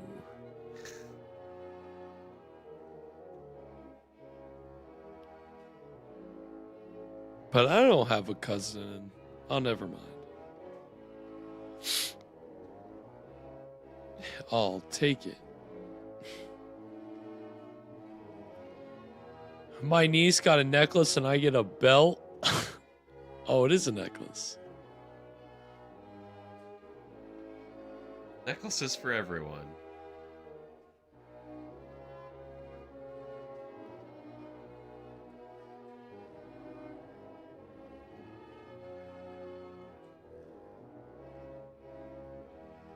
Can't get it on. Let me help you.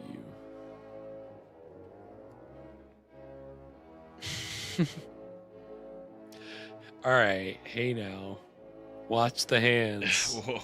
All right, Mephistopheles. You're having fun. Okay.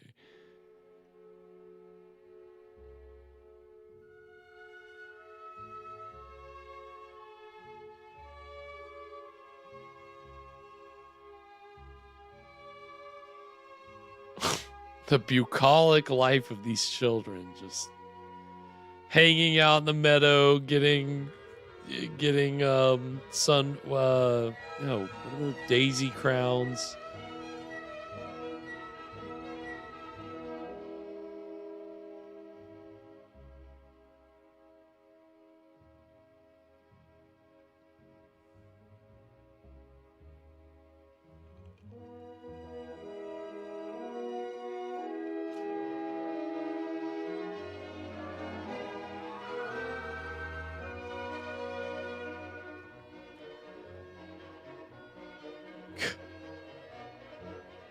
I've been learning from my friend Mephistopheles how to jump out from places, how to surprise people.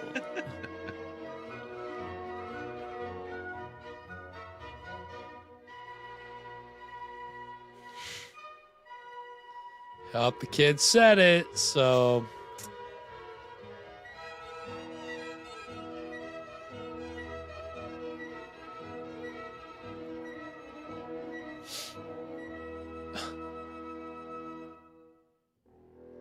Rit.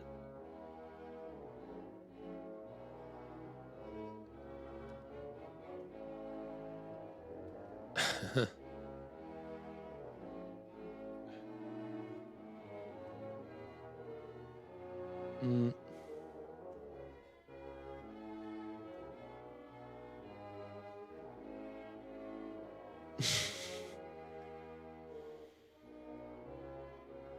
Yeah, you need some lemon and some whiskey and some Mountain Dew.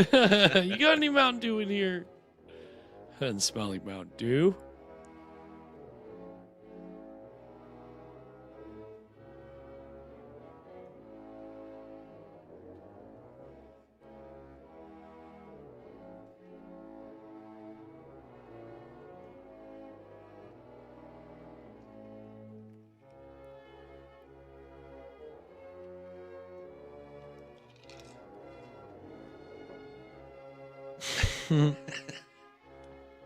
Cool. Evan, you need to get more of like that kind of schlocktail. Need to start doing some of these. Yeah.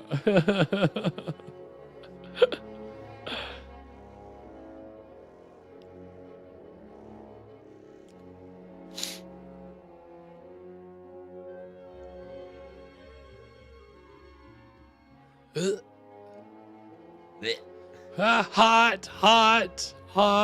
Fuck. Got her. Oh. Uh-oh.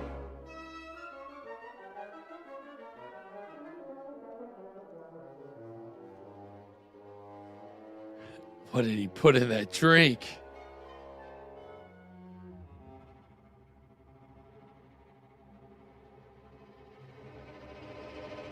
What did he put in that drink? Gosh, jeez. It's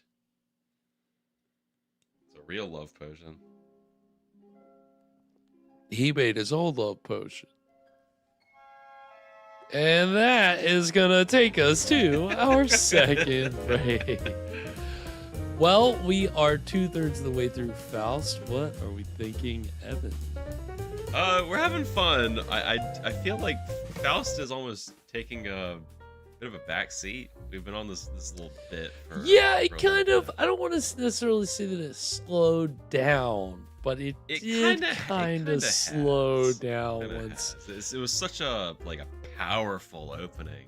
I mean, and even through like him flying around and, it was progressing pretty well, but then, we're getting kind of into more conventional narrative territory here with boy meets girl, boys tries to woo girl, but inevitably, Mephistopheles is going to try to find some way to meth it up. Yeah. So, we're going to see. I mean, he's got his soul. That's true. His boy's soul. The boy's soul.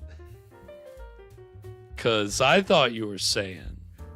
But that's beside the point. Yes, yeah, it's just funny because I still think we got plenty of great stuff there. We got that whole introduction to, the suave version of Mephistopheles, and them going to the court and seducing that queen, and there was a lot of good stuff there, but yeah, it kind of towards the middle of that chunk kind of started to get a little bit slower in pace, but again, it still has moved in a way of it's a longer movie for our show, but it doesn't feel like I'm not struggling to stay with it. Oh yeah, no, not at all. Not at all. It's still keeping my attention for sure. Right. Want to see how it shakes out, where it's gonna go. Where it's gonna go? Somewhere probably not good. No. I don't think this is supposed to have a happy ending. No. Don't believe.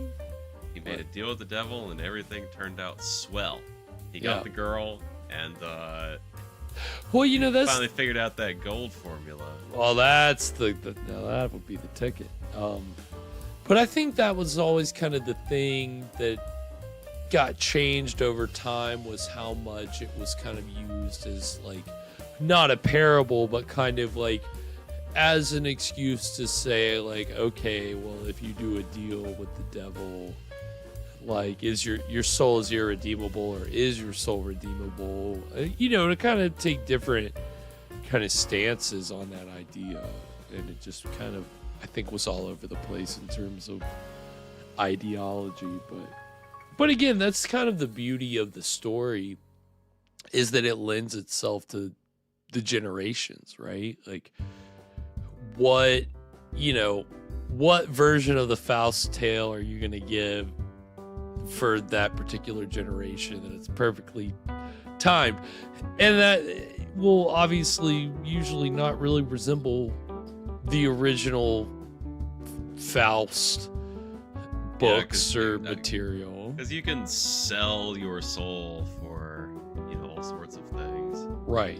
Which, yeah, again, that's the beauty of the heart of the concept. That's really the heart of the concept. That's what people remember from the Faust legend. The whole idea of Faustian is that idea of, bargaining with the devil. And, sometimes it doesn't work out.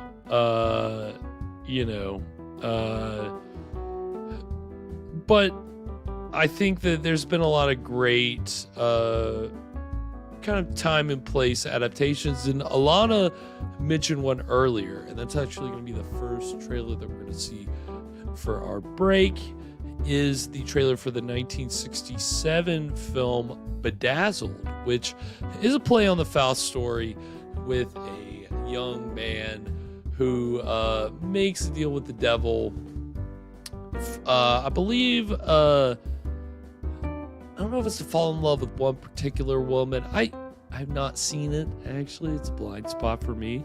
But it's got the British comedians Peter Cook and Dudley Moore, who, Dudley Moore. I mean, you may not know Dudley Moore, but you know Dudley Moore impersonators. Sure, yeah. Sure. But yeah, so it's definitely a play on the legend, and but with that kind of British humor in the vein of Python, or kind of Peter Sellers type comedy. It's definitely a classic, and I need to see it at some point. But it's very much a product of its time, which I guess that was the swinging 60s, 67. I don't know if it started before then. It didn't last. The swinging 60s did not last long, so I'm not sure if that was for that generation. But then the other trailer that we're gonna see, the other generational adaptation of the story, is one that Evan and I are both big fans. Okay, I knew you were waiting. I knew you thought I wasn't gonna say it. I thought it was like you can't show it anymore, some kind of claim.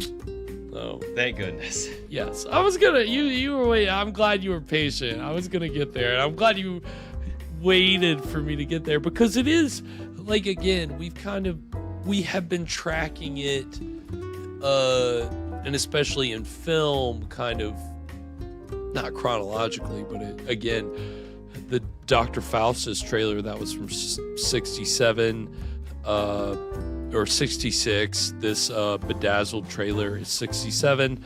So you're getting some seeing kind of what some of the other versions of the Faust story on film were before Phantom of the Paradise, but Phantom of the Paradise does a great mashup with Phantom of the Opera, but also classic horror tropes, all of that mixed in with the rock scene of the 70s, and just it's a perfect like mashup of these things. And if you haven't seen Phantom of the Paradise, you definitely should. Gotta see it. It's so much fun.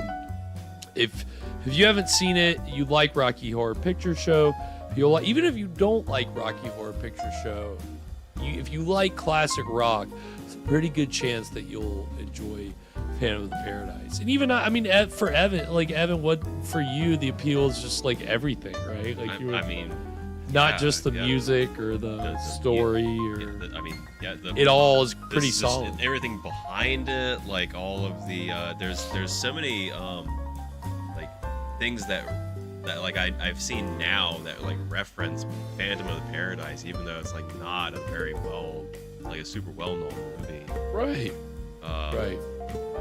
Which is sad because it should be. It's really should good. be. It's definitely, it's got a cult status. What is it that there's a town in Canada, can't remember exactly which one it is, but they do like a Phantom of the Paradise, like it's almost like a holiday. They celebrate it like once a year because Awesome, it had like a festival. big open. Yeah, there's like a big festival and stuff. Can't remember which town it is, but I mean, again, that's the thing about cult fandom. You never know where it's gonna take off or what group of people are gonna kind of like, champion it. But it's beautiful. So yeah, we're gonna see these other. There's a better word that I'm looking for that isn't loose, because it's not even adaptation, and it's offshoot is not the word, but these are obviously inspired by These renditions of Faust. Reinterpretation. Okay. That's closer. It's still not the word I'm looking for. We're gonna have these reinterpretations of the Faust tale, these trailers for these films, and then when we come back, we'll get to the exciting conclusion of Faust. So stick around. We'll be right back.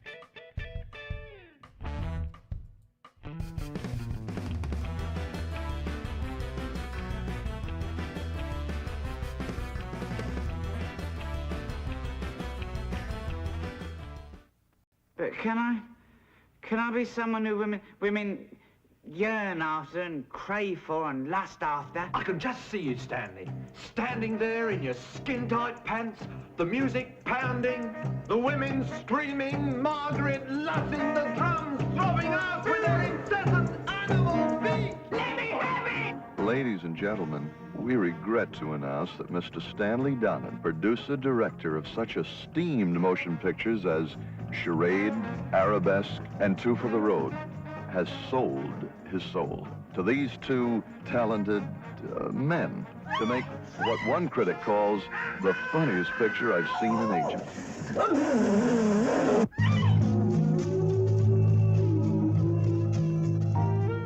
Sex is a terribly thorny subject, isn't it?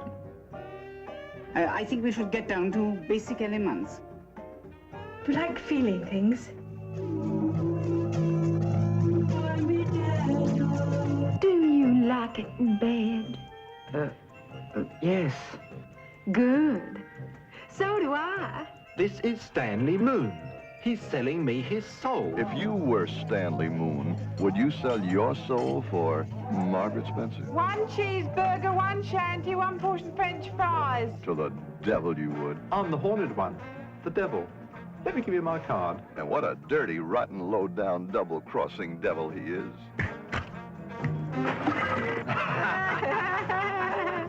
Yeah, that's terrible. You're a complete failure.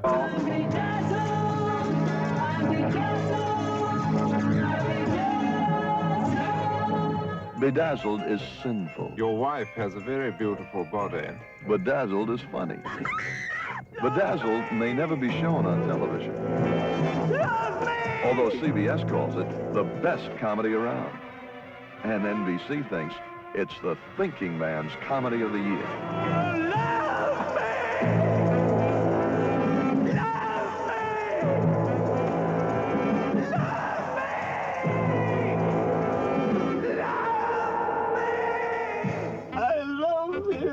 I love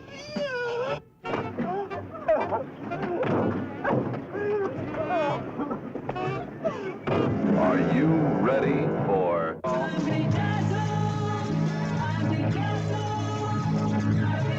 You'd sell your soul for a movie as funny as this.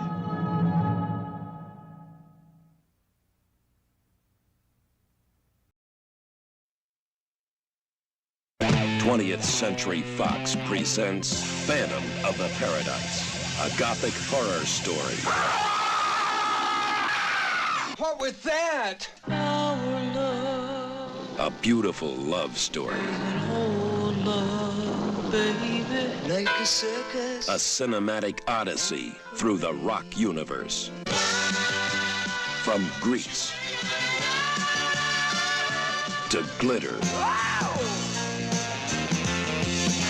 and beyond.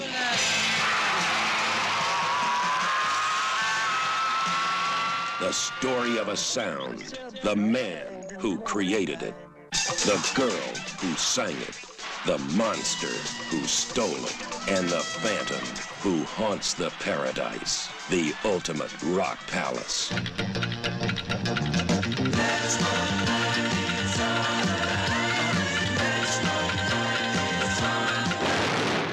Phantom of the Paradise. My music is for Phoenix. Only she can sing it.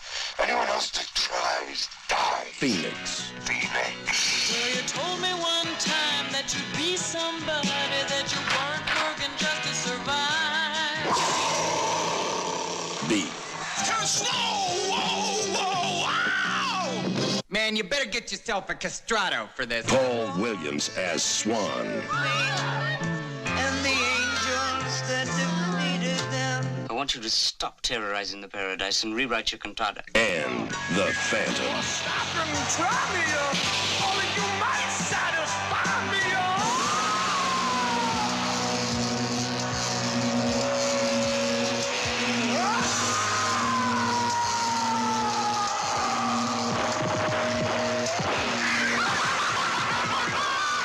Phantom of the Paradise. There really is the Phantom.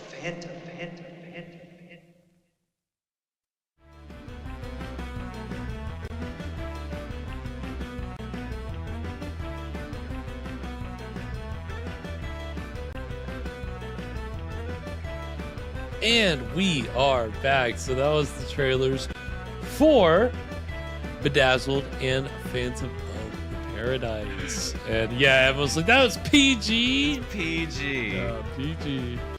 Told this man. is before PG-13. There was no middle ground. You're either going PG or right to R. So they made the right call, I think. God, great film though. Yeah, great film. Love even just seeing the trailer for it. It's like, It just makes me smile every time listening to the Phantom's weird voice, hearing the as Lauren says, the lame Beach Boys band. I know, Juicy it's Fruits. great. I mean, again, Brian De Palma, like, really 100% knew what he was doing with all the little weird, intricate details. Like, he knew what he was doing. And it's just very smart, very, like, it's over the top. It's very kind of campy, but it's like, it's hip though too. Like, it knows what it's doing. It knows what it is. It's kind of a cosmic comeback. It is definitely a cosmic comeback. That's probably the best way to describe it, actually. But yeah, great, big stands of Phantom of the Paradise over here. But yeah, I mean, again, I think obviously the Phantom of the Opera allusions are clear in the title, but the Faust allusions are like stronger in the story itself, I think, and kind of more bearing on the stakes, the ultimate stakes of the story. So it's but again, like, outside of the movies we talked about tonight, I mean, there are a few adaptations here or there, but it's not something that, like, Hollywood touched very often. It's not something that's been adapted for movies on any kind of like regular, consistent basis. Yeah, well, I mean, I guess that kind of story is already kind of like, it's not presented as such, but the like, I sold my soul to be in Hollywood. Like, you don't really need the devil for that. No, you don't. You can have a real life boogeyman. But I mean, again, there were real people that claimed, again, the was it the blues musician Tommy Johnson who claimed to, sell his soul to, but I mean, there were other people throughout time, real people that claimed to have sold their souls to the devil. So it's just an interesting, like, jumping off point for your story. You put whatever kind of person in whatever particular time period, and it's gonna be like its own unique thing that is really engaging and but it's also it's like a genie story. It's like the wish, the backfire. Yeah, it always goes back to bite you. Yeah. Well, you're always gonna learn your lesson in the end. So we'll see what happens for Faust. I mean, again, where we left off, he's a young man. He's running around having the time of his life, trying to woo this young woman. I believe her name is Gretchen. I don't think we've even saw her name yet. I believe her name is Gretchen. And doing a pretty good job so far. He broke into her house, left her that necklace. That was really romantic. Well, he kind of had Mephistopheles. Lingered nearby while she was playing with children. Yep. Standing there with his sword. Right. Very romantic. Incredibly. And I mean, again, where we also left off, the devil was wooing Gretchen's aunt Martha. So he blew her a kiss after he made her some kind of concoction that was literally flaming, and now she's chasing him around, and we'll see where that little dalliance leads. But anything before we get into the exciting conclusion of Faust, Evan? Yeah, I think the surprise ending, Mephistopheles, he's gonna excuse Faust from the deal because he's busy with this other lady now. Just go home, Faust. I'm over it. I'm with Actually, this lady now. I'm bored. I'm bored with this whole thing. Do whatever you want. I've got more important things to do. That'd be a very German ending. Just meaningless. Absurd. Yeah. Well, I mean, Faust already said life is meaningless, so there's your moral. So, well, on that note, without further ado, we're gonna go ahead and get into the exciting conclusion of Faust right now.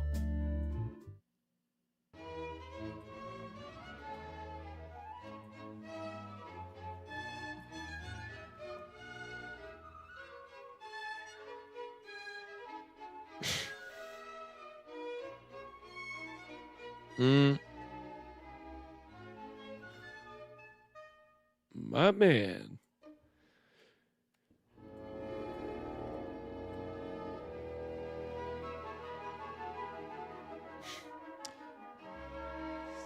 Chasing her around the tree now. It's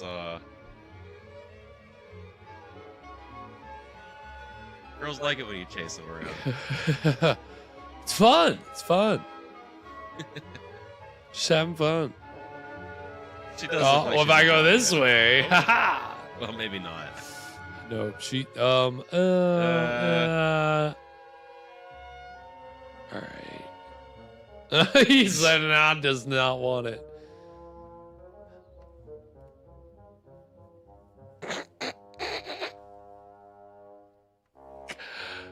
That was incredible. I love that.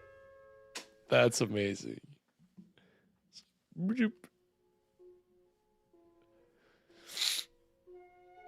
Old radios, I was hovering over it. I couldn't decide. I've done that a lot tonight. I have not used the X button once, but how many times have I thought about using the X button? Many times. But If he wasn't a rich prince, would you have used the X button? Very good, Evan. That's what it is.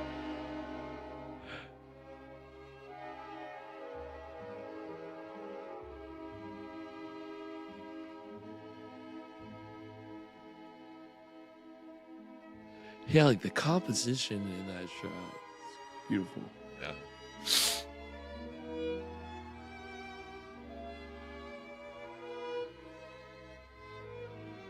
Oh, all right.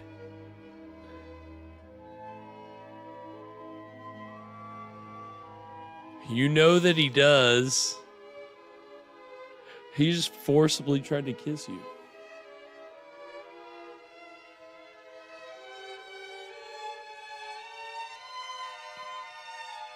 Benny Hill. Yeah, that's the button I need. Shit, she's chasing him.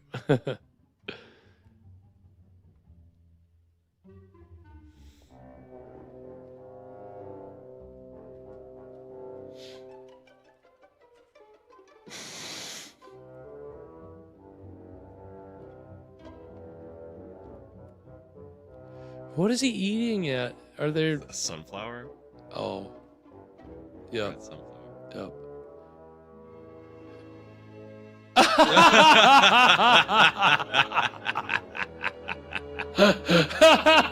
That's really good.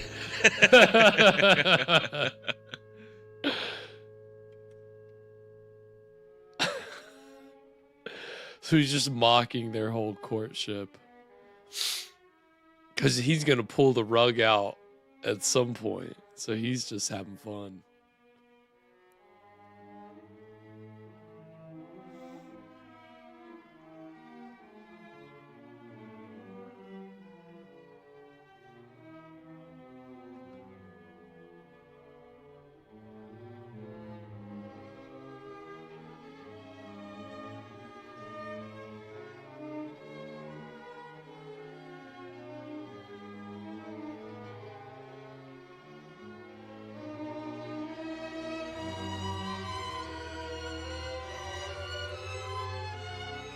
She's dead.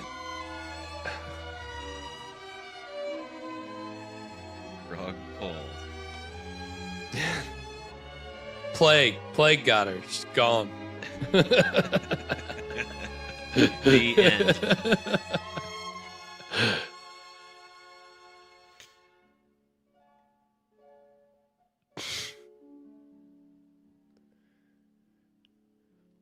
I'll definitely be back. I promise.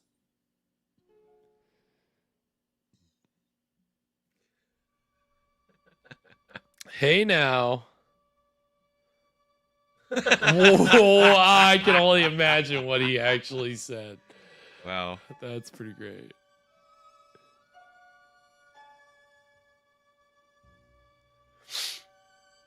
So we're back in the village. I guess that was her mama. God, those braids must be a nightmare.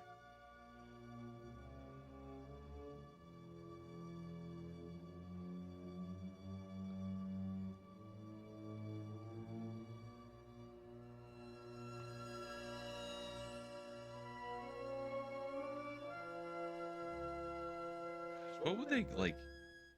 What was hair care like back then? They didn't have conditioner. Did they? No, I could only imagine. What do you think? They use some kind of oils or something? Probably. Or like, what would they use? I mean, how often would you even wash your hair? I don't know. You'd like to think maybe once, like, a month, maybe? I don't know. That's a great question. Just cut it all off. Although it's always funny. I mean, again, most like renderings, you see people with longer hair. You know, you're not seeing anybody with a buzz cut.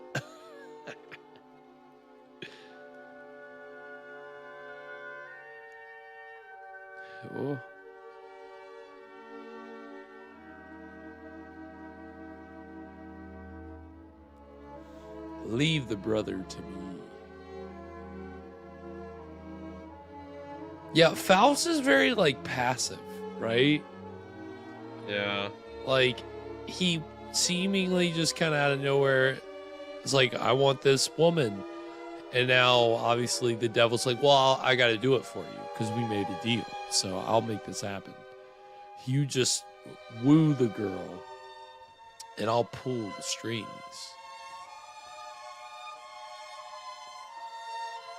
But it makes Faust just kind of passive.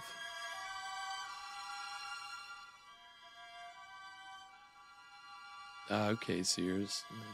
Look that up. Look into that. Oh, Peeper. You gosh dang Peeper.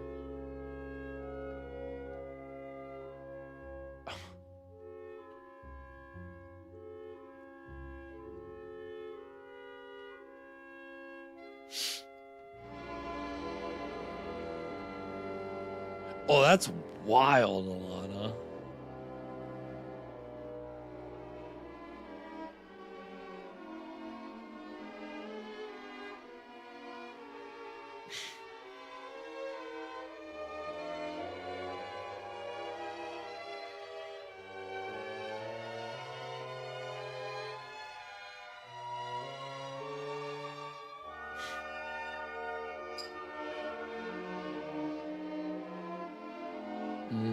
Yeah, I'm talking about your sister, guy. What are you gonna do about it?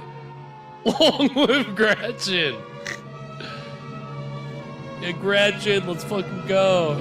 Yeah, my sister.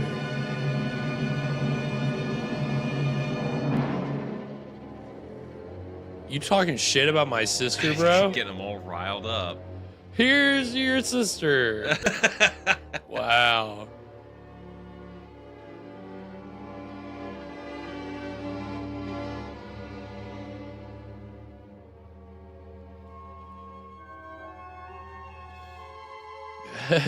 Yeah, his name is Faust.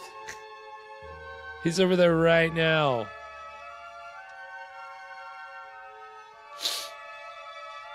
Whoa, what just happened?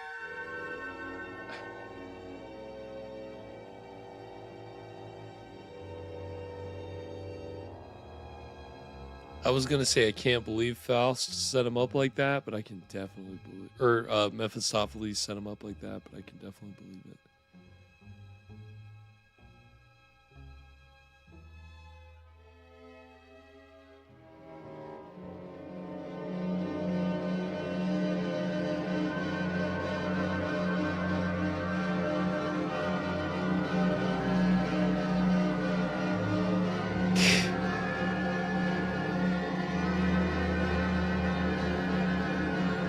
Oh no.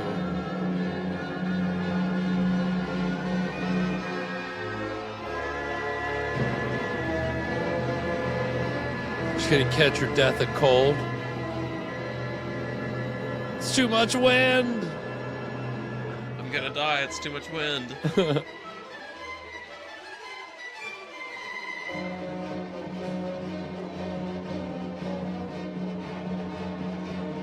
Oh, God, her hand could have, like, gotten shut in that damn door. Oh, look, there's some good German Expressionist stares. Nice angular. Oh, no. Oh, he blew her right to the... Wow. Caught him in the act. Oh, she died.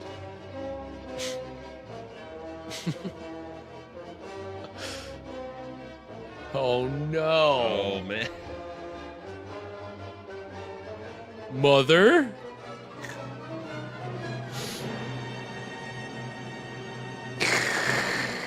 Home wrecker.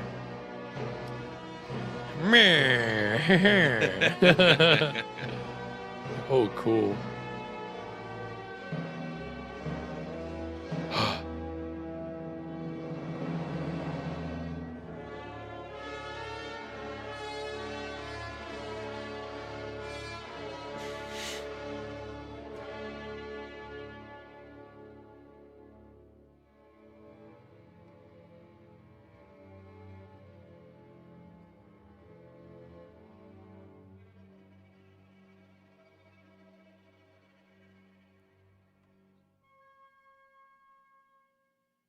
Damn, he's got a big ass sword. It's not the rapier. He had a legit sword.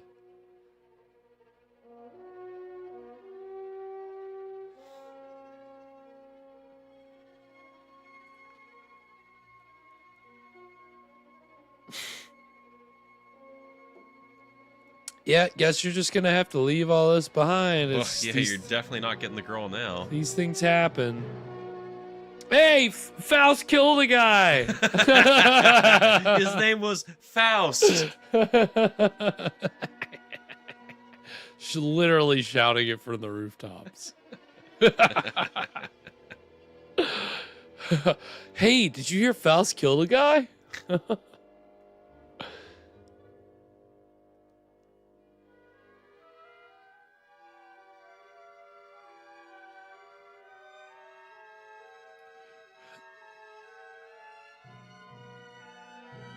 Oh no.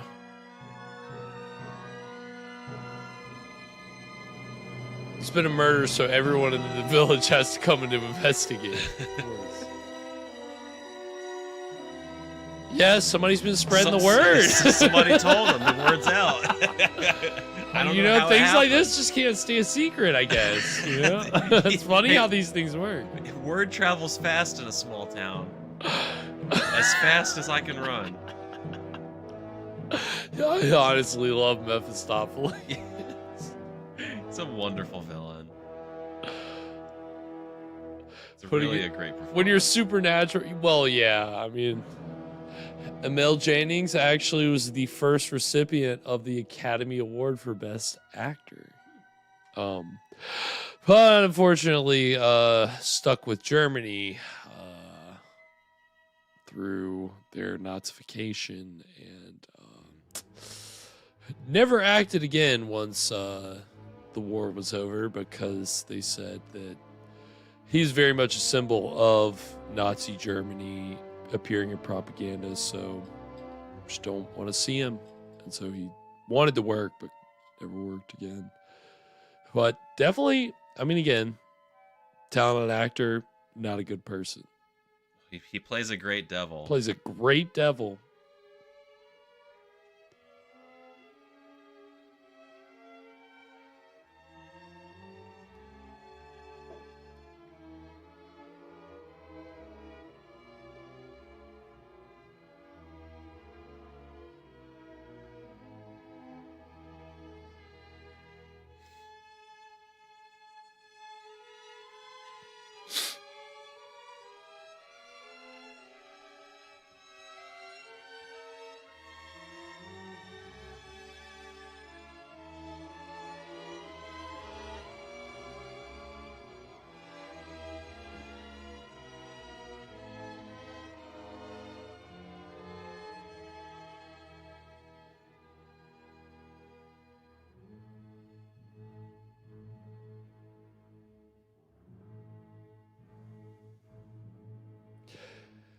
I mean, I guess things are coming into, or becoming clear, as she's saying.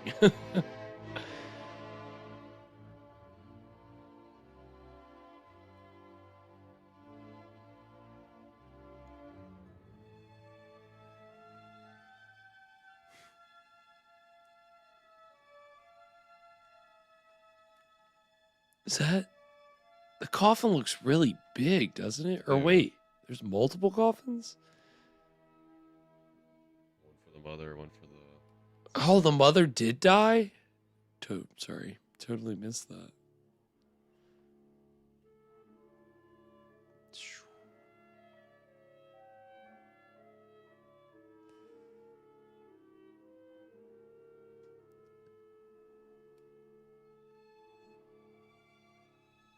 Sheesh.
Oh, Joe Cola's in here?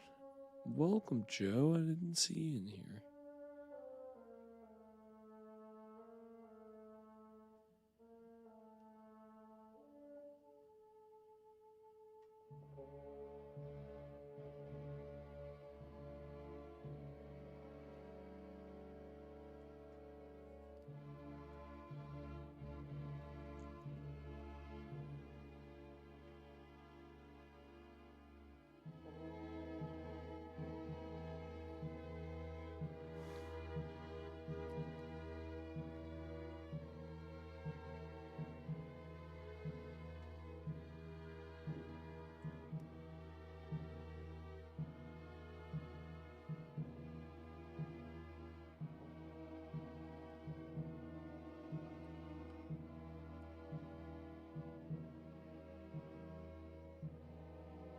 Sheesh. When your spring fling results in your whole family dying. God, yeah. I didn't think about how brutal that is. She's in this house now. All alone. Oh.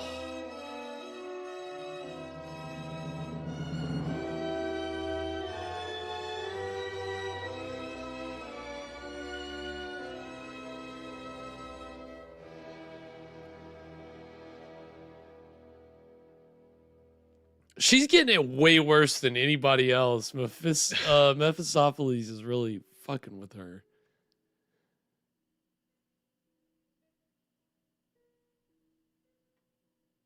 Yeah, what's Faust up to?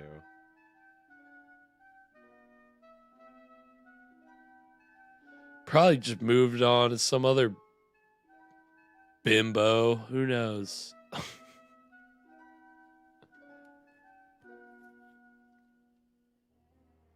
Is it Christmas time? Yep.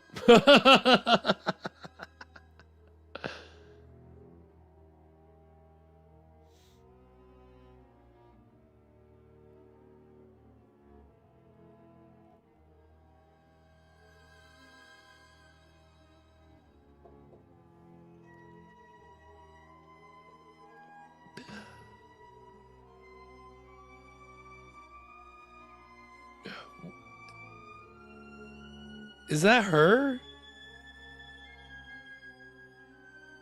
I guess. Is that Gretchen? Did she have a kid?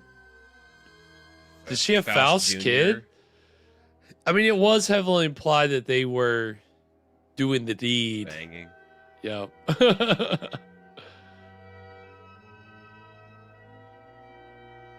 Literally doing the deed, got caught by her mom, then her brother came in, and then they both died. So... And then she has this baby. It's... Gretchen is getting screwed.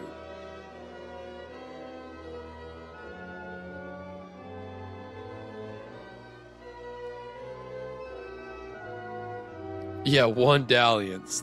Yeah, that's right, Scott. That's all it takes. Apparently that's salt. Oh, jeez.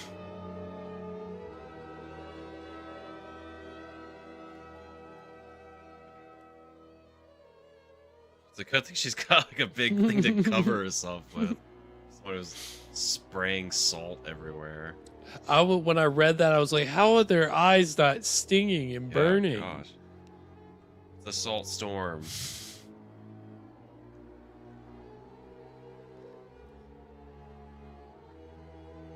I'm feeling really assaulted by all this salt. It's low-hanging fruit.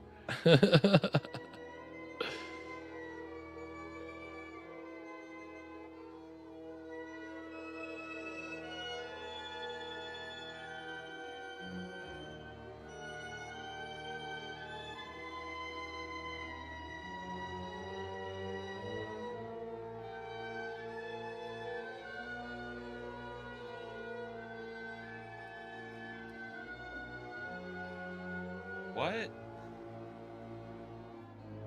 You're Gretchen. You're that bitch Gretchen. I'm not taking your kid.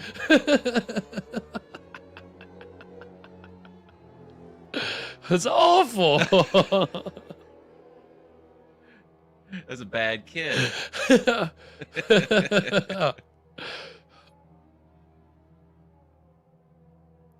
Wow. Jeez. Brutal.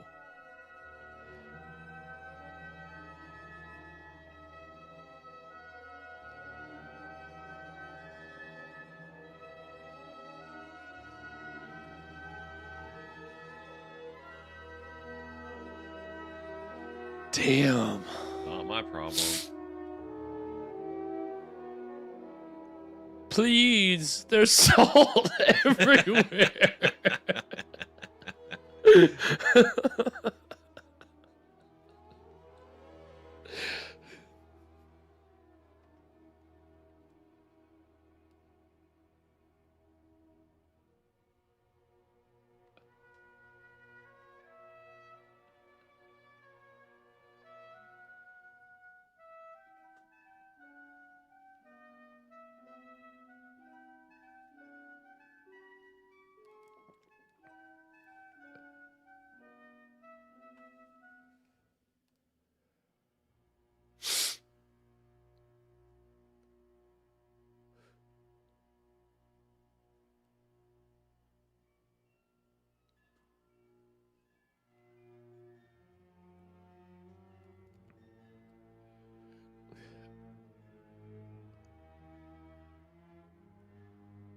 Oh no.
Oh, she's alive. Oh, it's the baby. Oh.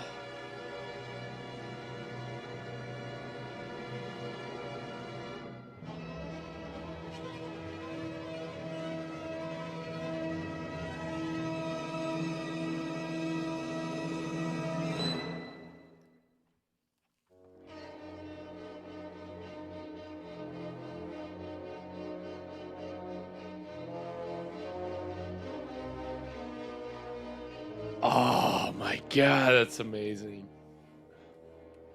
Oh, what a shot.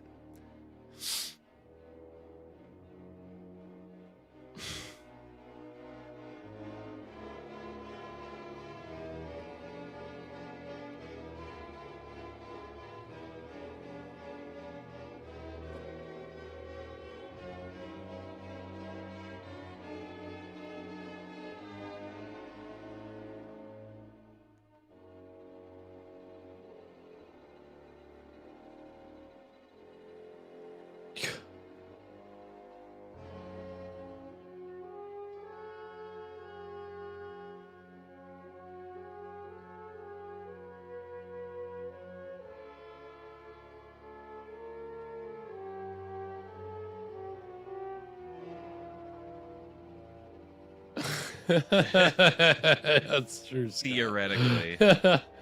It's just so devilish. Everything he's made happen.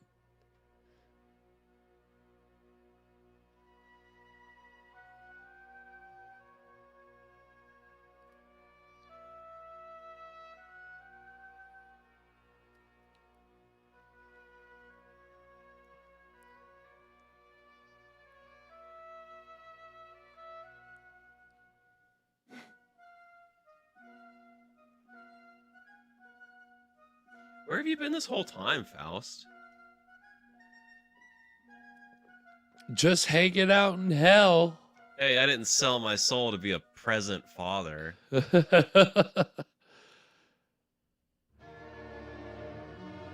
Oh.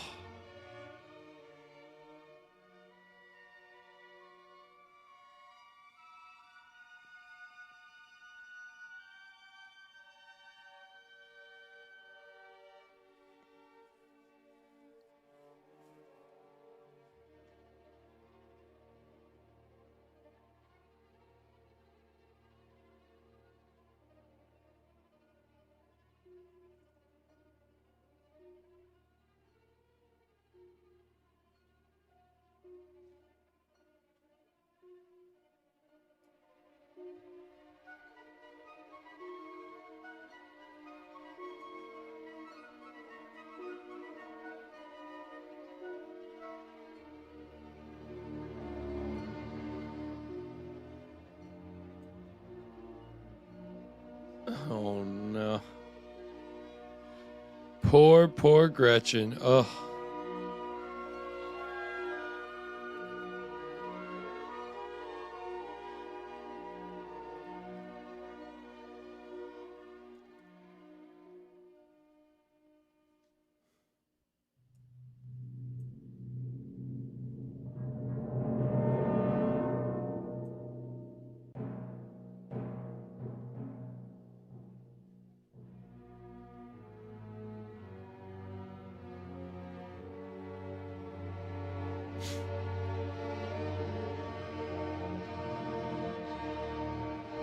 Oh God.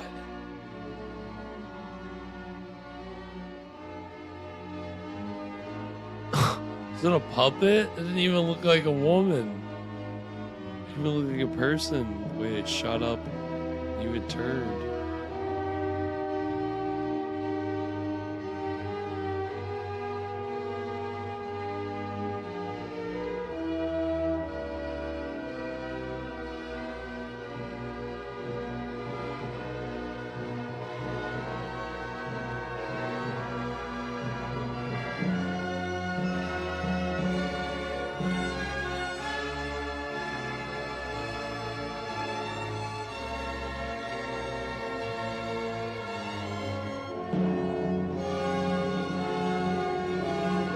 The cross is there. You know Mephistopheles is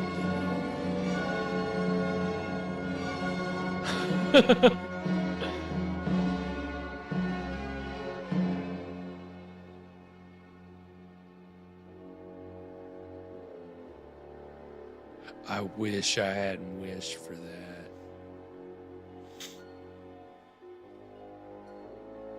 Damn it, he does have one more wish.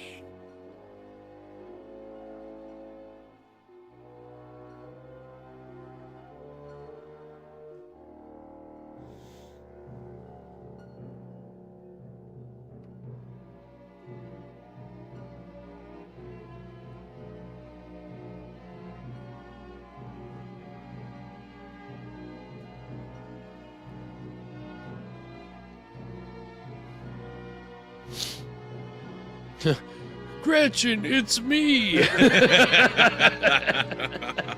I know I've been gone for a really long time.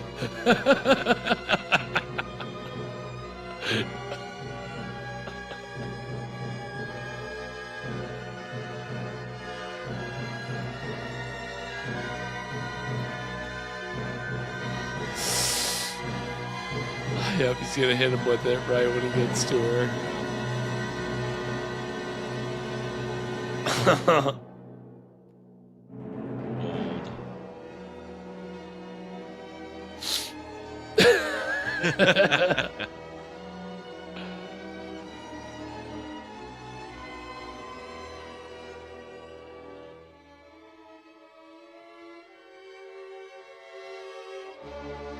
Hey, my bad. I didn't realize it was gonna fuck all your shit up if I just got to be young forever.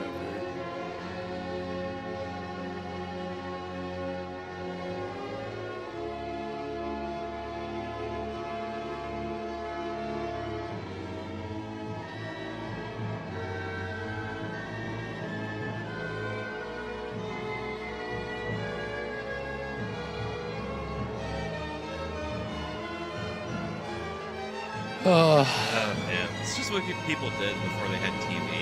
They needed something to do. Yeah, go watch a witch burning. We have to burn this woman. What else are we gonna do? Yeah, I mean, Oh, she's not actually a witch. She's a child murderer, so it's not. I guess not quite as good, but it'll do. It's entertainment.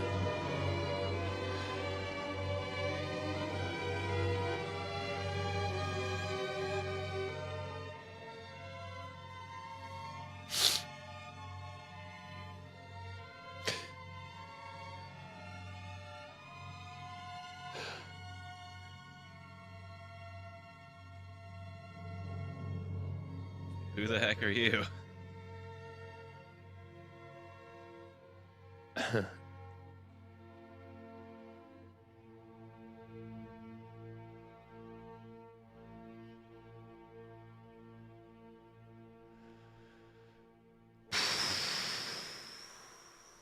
Sheesh.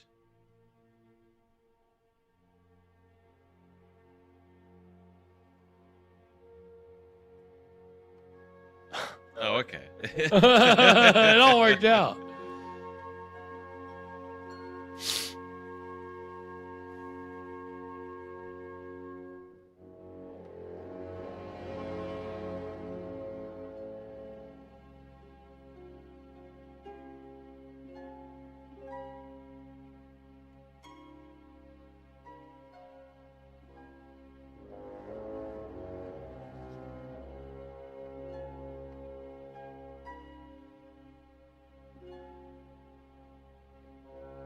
Oh, you haven't heard?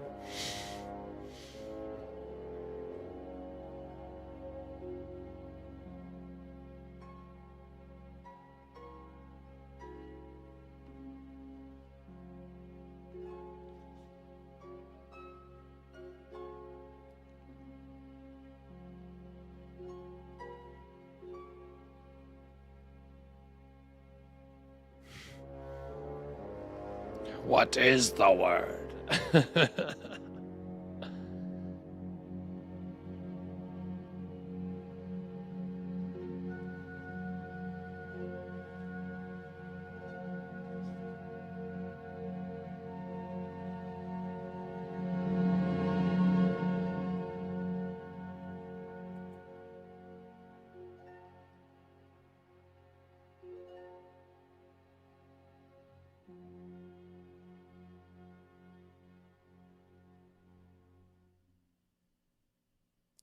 And that was Faust. What did we think, Evan? What an adventure.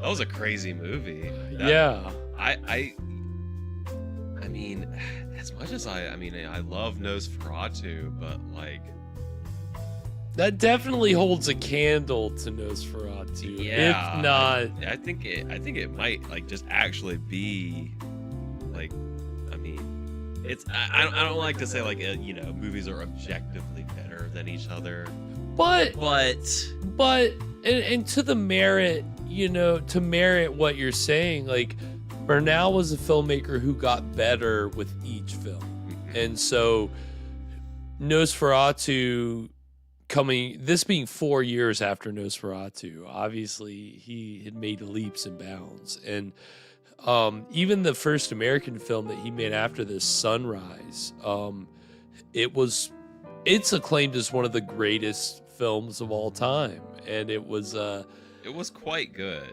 Yeah, I mean, again, he knew what he was doing with the medium. I mean, he had a complete control, and again, he got the studio to spend a lot of Reichsmarks on this production, but it was not successful. It did not do well at the box office. It was, people apparently really weren't crazy about like the way the story went. They kind of felt like it deviated from, and I mean, was it the happy ending? I'm not sure. I'm not sure if it was that.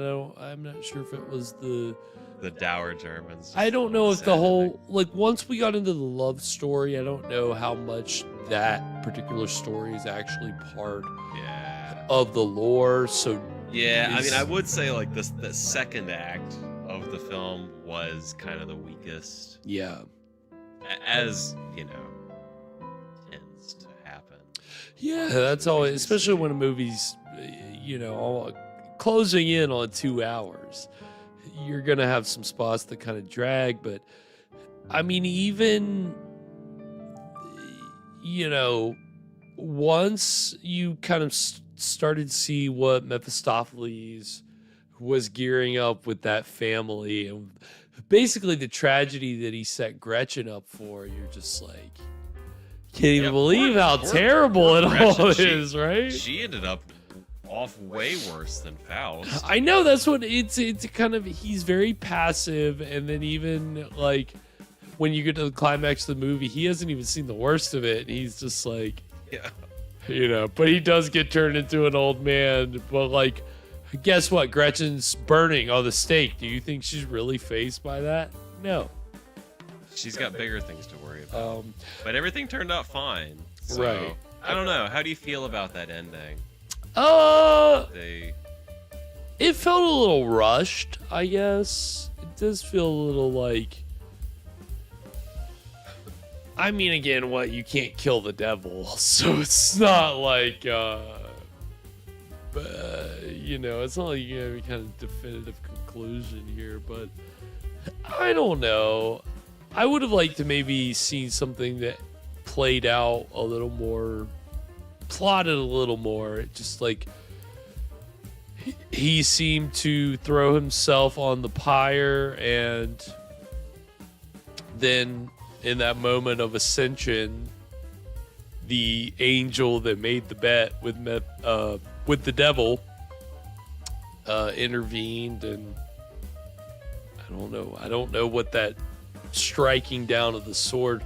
He wasn't killing the devil, but what was he doing? Just, they're going to pass. Love wins this one. Love wins. Yeah, that was my read on it, right? That Right. the love overpowers, even though they've gone through this whole thing. Well, I mean, and it's funny because even you think about Metropolis, it kind of has that ending of kind of this very sentimental, like, what is it for Metropolis? It's like the mediator between the head and the hands is the heart. Yeah. Right? Like, it's kind of that thing we love. Right? Like, that's ultimately what it comes down to. So, but I mean, yeah, how would you say this stacks up to other silent films, other German expressionist films that we've seen on the show? Well, I think as far as the expressionist films that we've seen, I wouldn't say that it was like, like when we watched like Caligari, and it's so stylized, and it's so this is stylized, but in a different way. Yeah, it wasn't exaggerated in the sense of psychologically they weren't distorting. It wasn't major distortion. It was that's the thing. It was stylized. It wasn't distorted. I think that's the way to put it. Yeah. Nothing major in that realm. But I would put this, like, just quality wise, up with the greats. Out of everything that everything we've seen on the show, just in general, I think this. Okay. Held. It was just that it opened up with such force. He really did, and that's where I won't disagree with you. Like, really, the first third of the movie was really strong, and even maybe a little past that, and then it kind of hit some lulls, but overall, you cannot argue with the craftsmanship of a movie like this. With all the hubbub about AI and everything else these days, like, you see something like this and you realize, like, okay, only people can do this. Like, and now in our days of computers, like, that's what the beauty of seeing movies like this. That's why it is really important to continue watching movies like this to kind of keep them in the consciousness, because it's important to see what you can do without a computer, what you can just do with the very practical elements and the most basic things, and not something that's got to be rendered out artificially to the nth degree, you know? So, yeah, this is one of those movies that like strengthens my resolve in knowing that like film is very much like a human medium, and there's a reason that people really gravitate towards movies to watch, but also movies to create and make things. It's a powerful medium, and you know, I'm glad that we got to check that one off the list. That's one that I've been wanting to see. So yeah, it was really solid. And next week we're not deviating necessarily too far from what we had tonight, in the sense of kind of getting something a little melodramatic, a little more kind of period piecey in that old-timey sense. But we are getting a Hollywood production, and honestly, only like 5 years after the movie that we watched tonight. But it is a sound film. Next week, we're going to be watching Svengali from 1931. And this is really interesting. It is, I can't remember which studio, but it's a studio film from 1931 that stars John Barrymore as Svengali. And John Barrymore, you'll remember him from Dr. Jekyll and Mr. Hyde, playing Dr. Jekyll and Mr. Hyde. A really adept actor. In Svengali, you know, that's the story of a man who hypnotizes this woman into being able to sing, but he's got like sinister machinations, and so it's one of those things that it's a little more of a melodramatic story, like not necessarily straight horror, kind of like tonight.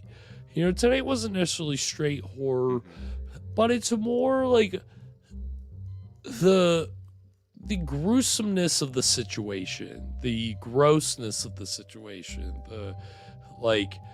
and the power, you know, the way that someone's exercising power over, you know, people, and kind of pulling the strings, the way that Mephistopheles was tonight. So I think it's going to be fun. I think we're going to have a good time with it. Again, bridging the gap, and, you know, just keeping 17 going. But it's been awesome. It's been great having all of you hanging out with us here tonight. Of course, Sears, Alana, Old Radios, good to have you in here. Scott, appreciate you hanging out. Kathy's been in here. I know we also had Joe Cola, and I know Fresh Rogan was hanging out for a little bit. Lauren, James, William was in here. Thomas, and I know I'm gonna miss some people, but it's been a lot of fun.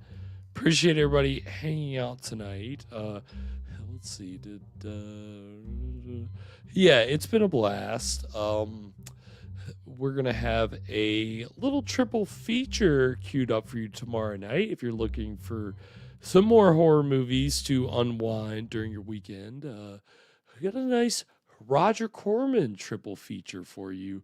His all three of his horror comedies.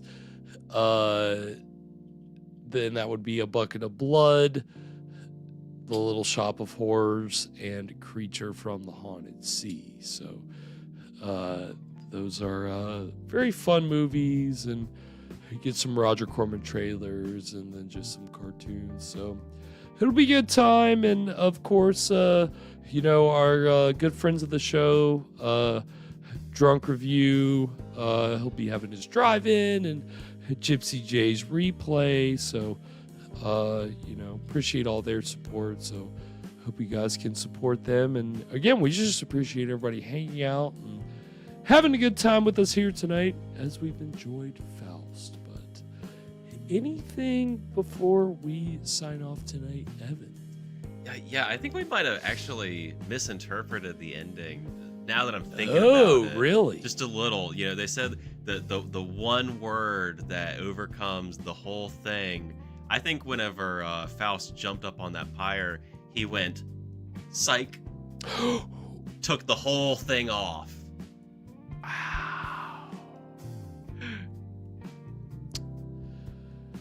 Thank you, Evan, helping us see the light. So if you ever need to get out of a deal with the devil. Until next week. Sweet screams, everybody. And to all a good fright.